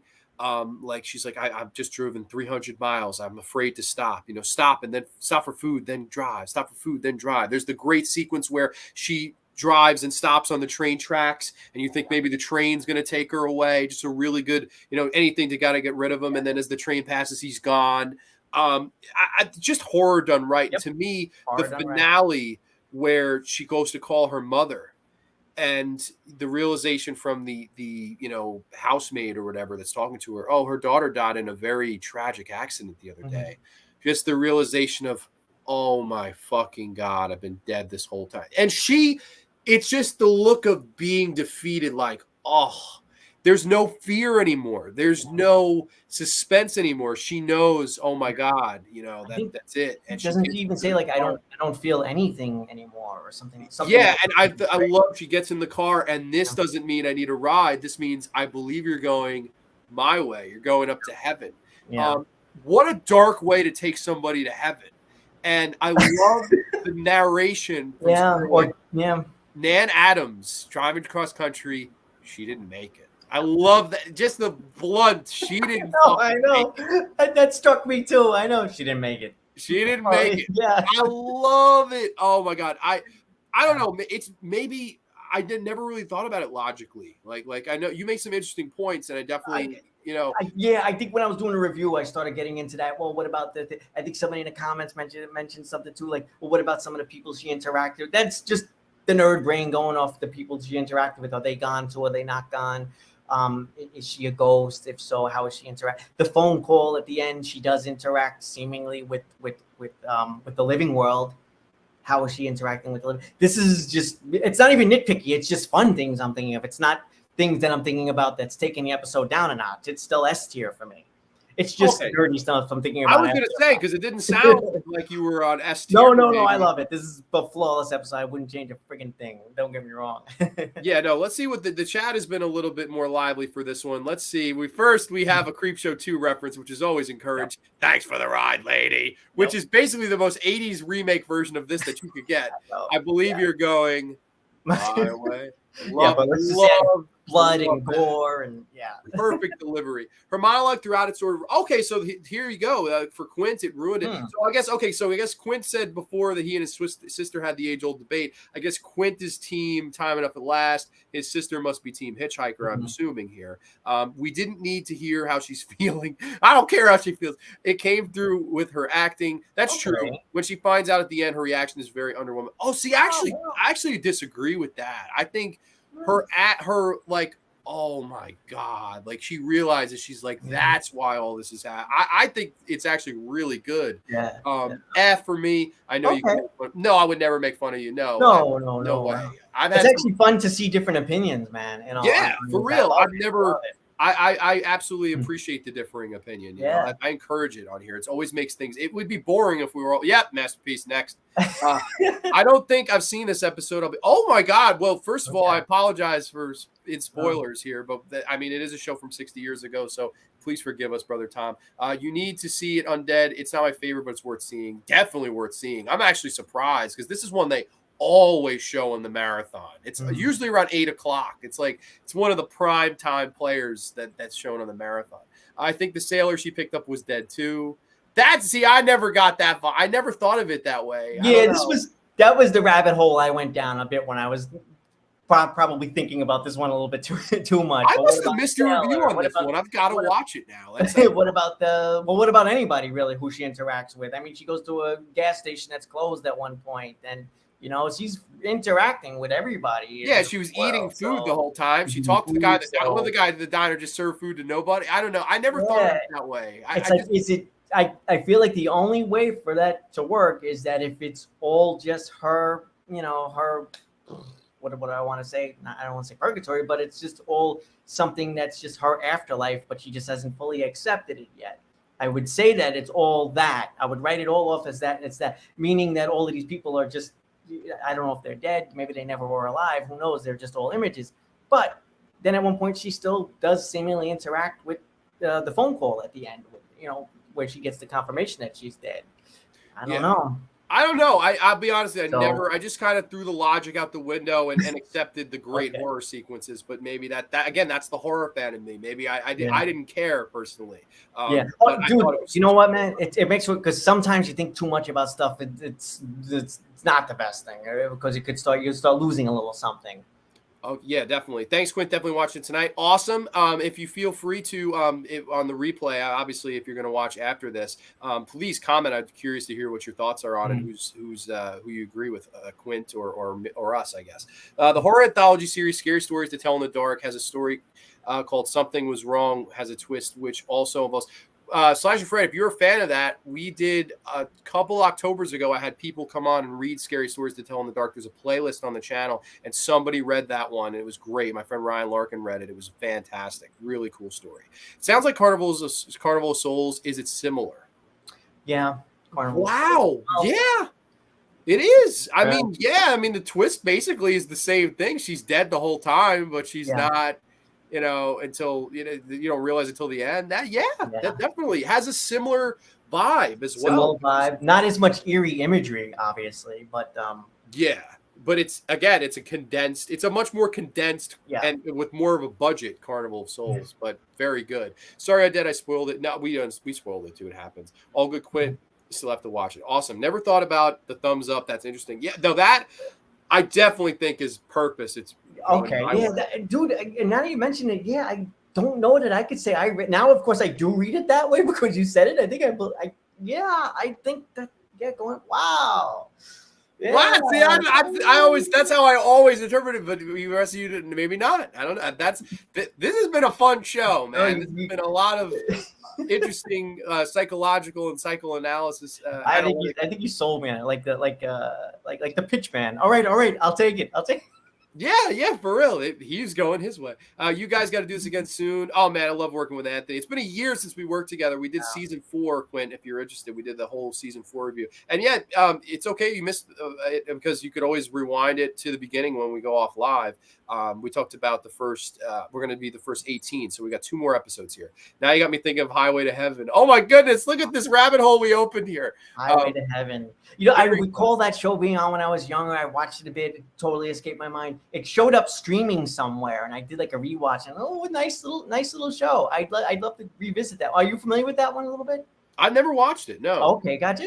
I mean, again, I started rewatching it, and I was just like, this is a nice one. And then I think it was on a streaming service, so of course it vanished the next time I went to go look for it.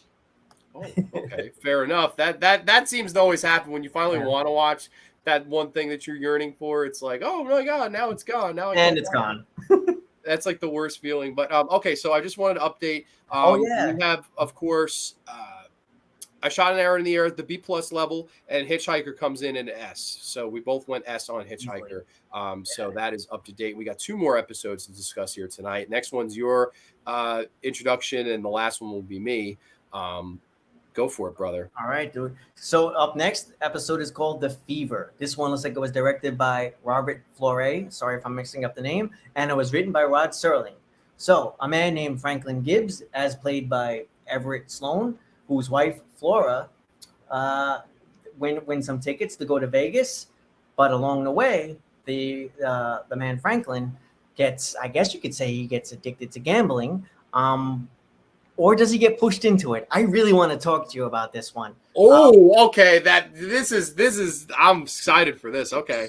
Super quick synopsis. So the man Franklin, he's. I feel like he's dragged into this trip. Eventually, he gets overtaken by the one-armed bandit. The machine out in Vegas. He keeps plunking into money. It gives a little back. We all know gambling. I don't need to explain gambling to anybody. Sadly, the machine ends up kind of. God, it defeats this guy. I don't know how else to say it. I don't know how else to say it. Here's a weird thing. I used to hate this episode. A lot of people do. Oh, really? But I say used to because I rewatched it, and this is yet another one that's improving and going up. I can't help myself, and I don't even know if this is one where I could say like I know I mentioned a couple of the others earlier tonight. I mentioned, you know what, warts and all, I'm going for an A. I don't think that's the case here. I think that this episode is pretty much working for me. It really is. Overall, what are your thoughts on this one? I always really liked this one, and I was very surprised when I heard the fan backlash. This is one of the lower rated episodes of the entire series, and definitely in the bottom 3 rated of the first season. And I am baffled by that. Now, okay, has it aged well? A lot of people would say this is aged like shit. Because let's be honest, a lot of slot machines are virtual now. A lot of slot machines, there are literally in New York, at least with us, it's all virtual casinos. You have to go to the armpit of America in Atlantic City, New Jersey, if you want to actually feel some real cards, and actually play. Like that's New York gambling right now. It's all virtual. It's just completely changed. The visual of having a slot machine taunt someone at called Franklin. They even have a little smile on it. Yes. I know a lot of people, it just hasn't aged well for people. I understand that. I actually think this is a horrifying episode. Like, it really, like, I could take it seriously. I think there are just people that watch it and go, oh. Like, it's one of those, like, people just go, oh, it's this one. Like, fuck. Like, I really think that's the vibe. For me, though, it scares me. Because here we have a couple that won this vacation. They won it. They're not all expenses paid. They're chilling. Why the fuck not gamble? You can go. You're basically playing with house money. Go have fun, gamble, loosen up a little bit. Everything else is paid for. It's not like you drop $2,000 on this trip and all these things and money on a ring or money on food. No, it's all expenses paid. And I love how it opens where Rod Serling, in a few moments, one of these two will succumb to the fever. And the wife looks like she's more, I'm enjoying this. This looks cool. Like, I'm excited. I feel for her, man, in this episode. Oh my God, total. Like, literally could cry for the poor lady. Yeah. And at least the first time I watched it, I'm like, oh, it's going to be her. She's the bright lights. She looks fascinated. And then, no, it's him. He's so against gambling. I don't want to be here. This is a low life. And gambling is bad for X, Y, and Z. And then, of course, a drunk person. Oh, my God, here, take my quarter. You play. You do it. Forces his hand, and he wins. And the fever takes over him. Of course, he has the money that he's won. We're going to save it. We're not going to give it all away to these machines like all these other idiots. And it's the money on the table that literally is haunting him. He feels bad about having it. I'm going to go down. I'm going to put it back into the machine. I don't belong. It doesn't belong here. and he becomes addicted and eventually gives up everything, and he loses all his money. And I think that's a big, telltale of real life, is when someone, is against something their whole life. Let's say someone who's never exposed to, a party atmosphere. What are they going to do at their first party when they finally get there? They're going to go fucking wild. They may have to have the police called on them. They may have to get their stomach pumped. That's what happens when someone's not, slowly, gradually eased into something, and the fever takes over him. Yeah. And I love that. I think it's really well told. Yeah. The poor wife, Franklin, please stop, and crying, and this one-armed bandit, he stole my dollar. He stole my dollar. I really like it. I think it's very over the top, and I think there's some people who are like, Grata, you are on crack for like dude. I think that, I mean, the horror aspect of this works so well, because it's essentially a montage of him. He goes back and forth. He's writing checks and he's taking money out. He goes back and forth. But he's winning a little. He loses. He's winning, and it works. He's sweating. He's tired. He hasn't done anything else. His poor wife is pleading with him all along the way. People are watching him, in the casino. All of that works for me, right up into the horrifying ending, which also works for me too. Yeah, a little over the top. May not have aged well. It still works. I will say one thing about the fever. Like they say he catches the fever. I mean, when he's looking at that stack of money, I do take your interpretation of it. I do think that it's more a matter of like, I think he just doesn't want this dirty money. Tainted. Like, let me go get tainted money, right? Let's go get rid of it. And I think that is what it is, because everything about the character prior to that is established. He doesn't want to be there. So I don't think that this was a moment of him giving in, where he's like, oh, I think I do want to gamble. And that brings me to my point about, like, does Franklin, is it unfair? Is the Twilight Zone unfair to him? Is this just an unfair punishment? And I would say, yes, I feel like the Twilight Zone, if it's an entity that you think of as that doles out this cosmic punishment, and I know we were talking about this a little bit in the chat, but now we can expand on it.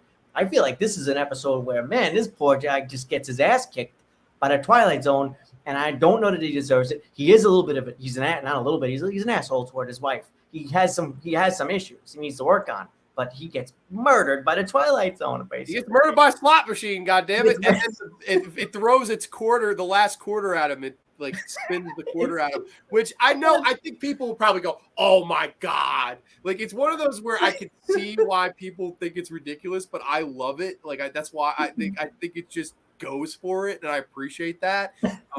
But yeah, no, I agree. This guy probably didn't deserve it. I think it would probably have been, if just an effective enough ending, if it was like he had to go to gambler's rehab at the end, like, okay, he learned his lesson hard way, whatever. But I like that it goes dark and like it murders him. No, I wouldn't change it. Put it that way. I wouldn't either, because it's such a different animal. It's such a weird one. And this was a Rod Serling one. I'm just looking too. It was written by Rod Serling as well. Man, because we didn't. He went a little more horror here, huh?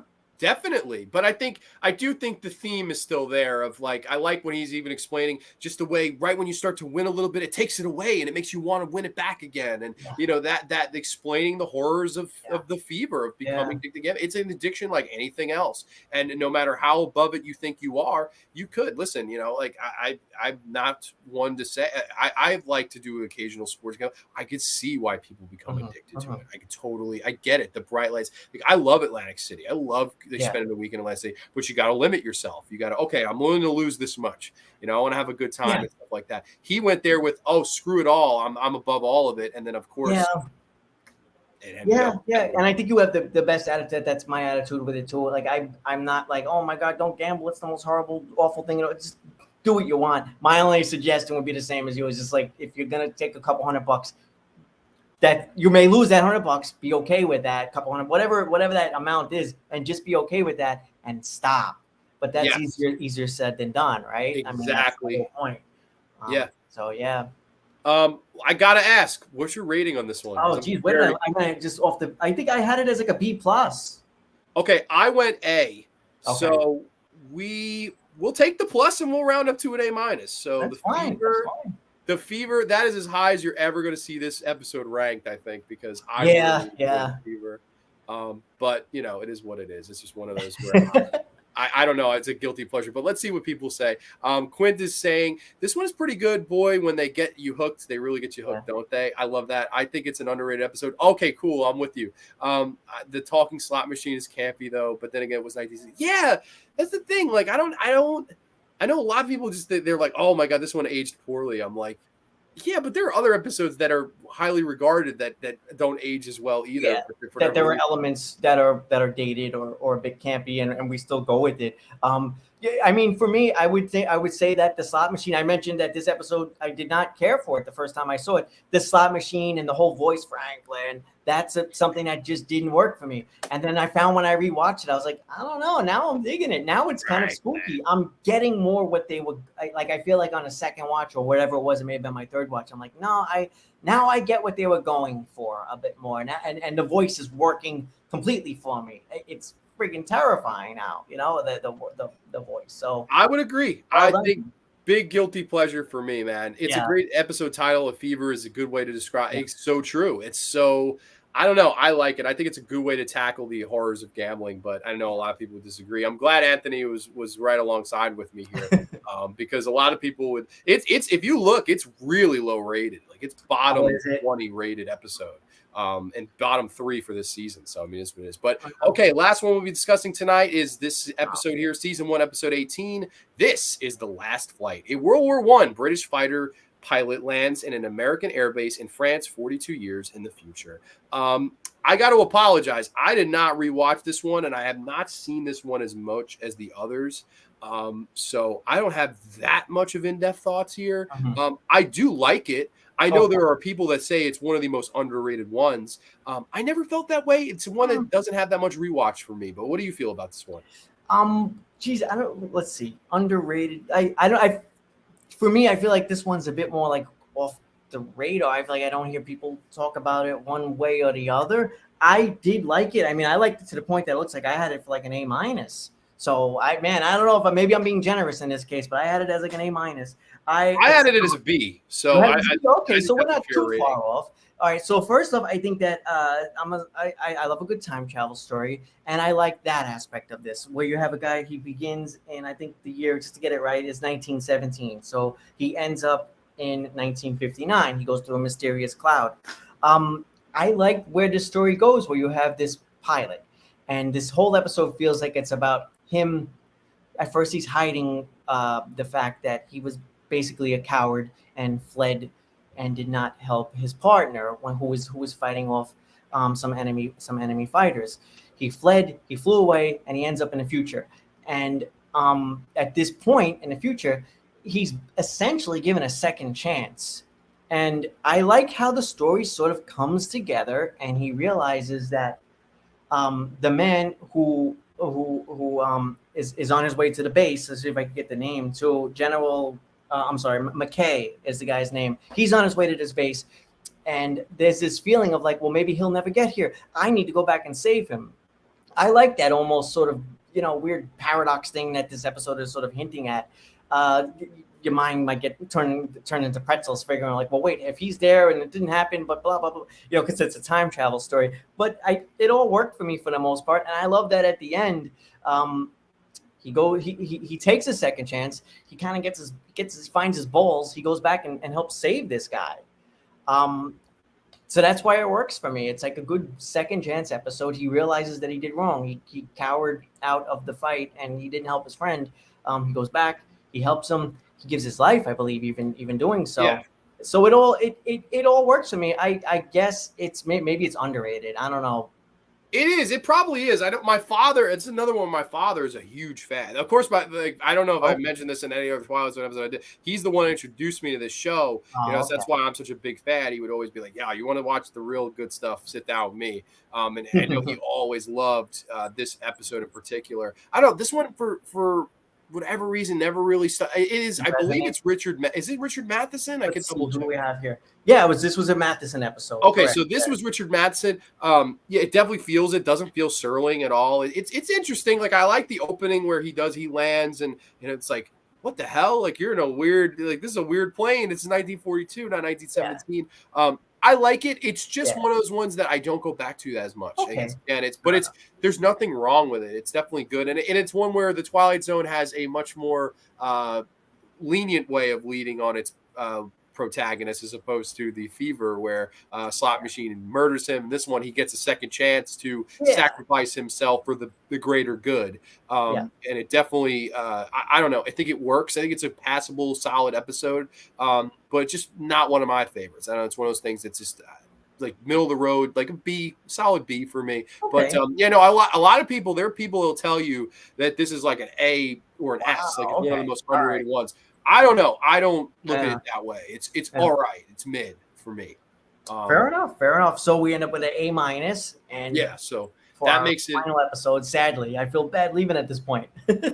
Well, hey man. Well, this is the list. Now look at this. Now, that is quite. Oh, wait a minute. So you gave it an A? Oh yeah, for this one I said A. Well, A-. A-. So the minus makes it a B+ because I put it in a B. So okay, it's in the B. So look, we didn't have a single episode in the D. That's crazy. We had 2 C's and everything else was B or better.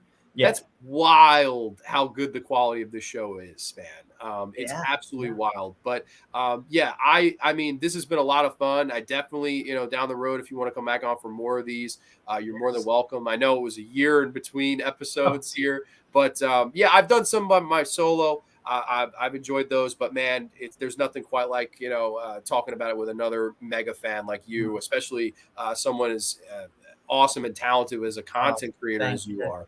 Thank you so much, man. Dude, you're very welcome. I appreciate you coming on. Let's see. We got a couple more comments. Last Flight is very similar to an episode from the remake of Amazing Stories, which also involves World War pilot who ends up in the future. Okay. Quinn says, I'd give it a C, not terribly effective, and the ending is sort of predictable in terms of time travel odyssey. I like that one much better, too, and a lot of people don't find much meaning there. But I actually really like Odyssey of Flight 33. It's fun. These discussions always make me want to go back and watch the episodes. I'm going to try to rewatch the episodes you will be covering in part 2 to see if my ratings match you guys. Well, awesome. That's awesome. You can watch them all for free on Freevee. I think they're every single episode. Quint, me and the family always sat down on New Year's Day and watched it for hours during the marathon when we were kids. I miss those days. Yeah, but hey, man, sounds like a little walking distance is needed. We're missing the old days. Undead, what's your favorite episode? Oh, I'd love to know that too.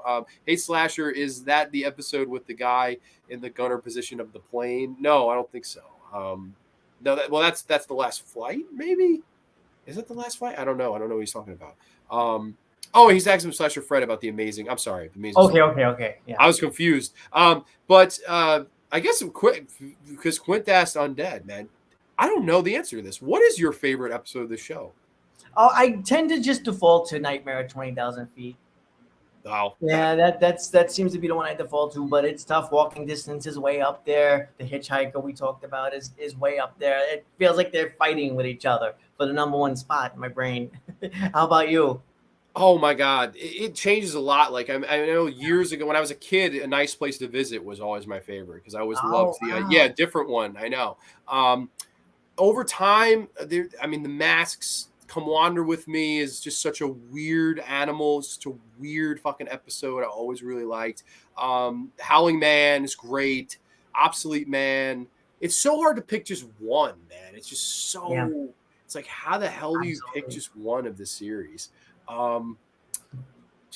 Putting me on the spot here. Hitchhikers up there. Yeah. God, it's weird. It's like it changes. It really changes. That's the show. Yeah. And so if you ask for a favorite, we inevitably end up rattling off about 50 episodes. Well, maybe not that many, but at least 4 or 5, right? Yeah. No, it's so true. I would say, you know what? The one that I go back to a lot for some reason is 5 Characters in Search of an Exit. That might be my favorite because I've watched that probably 100 times, knowing the ending, and it still works. Like it's just it's like, oh my God, I love the ending. Yeah. I think another thing for me too is that sometimes when I rewatch them, I end up liking them more too. I mean, that happens more often than not. Like I'll revisit an episode, I'm like, oh, not this one, and then I watch it, I'm like, actually, I get it more now. I think I like it more. So, which is a good thing. It's the greatest show ever. It really is. It's definitely. I don't know if I have the definitive number one. Like I would say 5 characters just to give an answer, but I think it's definitively the number one show. Like I can't name a show better than this. Wow, I really can't. Undead of Night. Tom says Time at Last, Howling Man, Eye of the Beholder. Those are all 10 out of 10s. Ask me tomorrow. I'll have a different Eye of the Beholder, another one. You know, like I don't even think we didn't mention that one, but another wonderful episode. Yeah, no, for real. I love Eye of the Beholder too. Ask me tomorrow and I'll have a different answer, but Third from the Sun, but also love the parallel. That's a season 4. We actually did review that, Quinn, if you're interested. So that's pretty cool. But Anthony, man, this has been a wonderful time. I appreciate you taking the time away on a Friday night here to talk all things Twilight Zone. My pleasure. I'd love to have you back on sooner than a year. Yes, I don't know your schedule, but we could definitely pick something down the road, maybe September, October-ish, maybe somewhere around there. Sounds good, man. We'll find a cloud to fly through. I'll be there even sooner. Yes, and I'll find a killer lottery slot machine to bring on the show with us. But have a good weekend, guys. Quint, thank you so much. Tom, thank you so much. Everyone who was here, Pat, so many people were here tonight. I appreciate you all giving us a watch. We will be here, of course, next week when I discuss all things H.P. Lovecraft and Stuart Gordon, where we discuss, of course, Reanimator from 1985, Castle Freak from 95, and Dagon from 2001. 3 H.P. Lovecraft adaptations, no regrets, next week, only on The Graveyard. Everyone have a safe, happy, healthy weekend. We will catch you next time, only on The Graveyard. 2 Sweet Peace. Good night, everybody.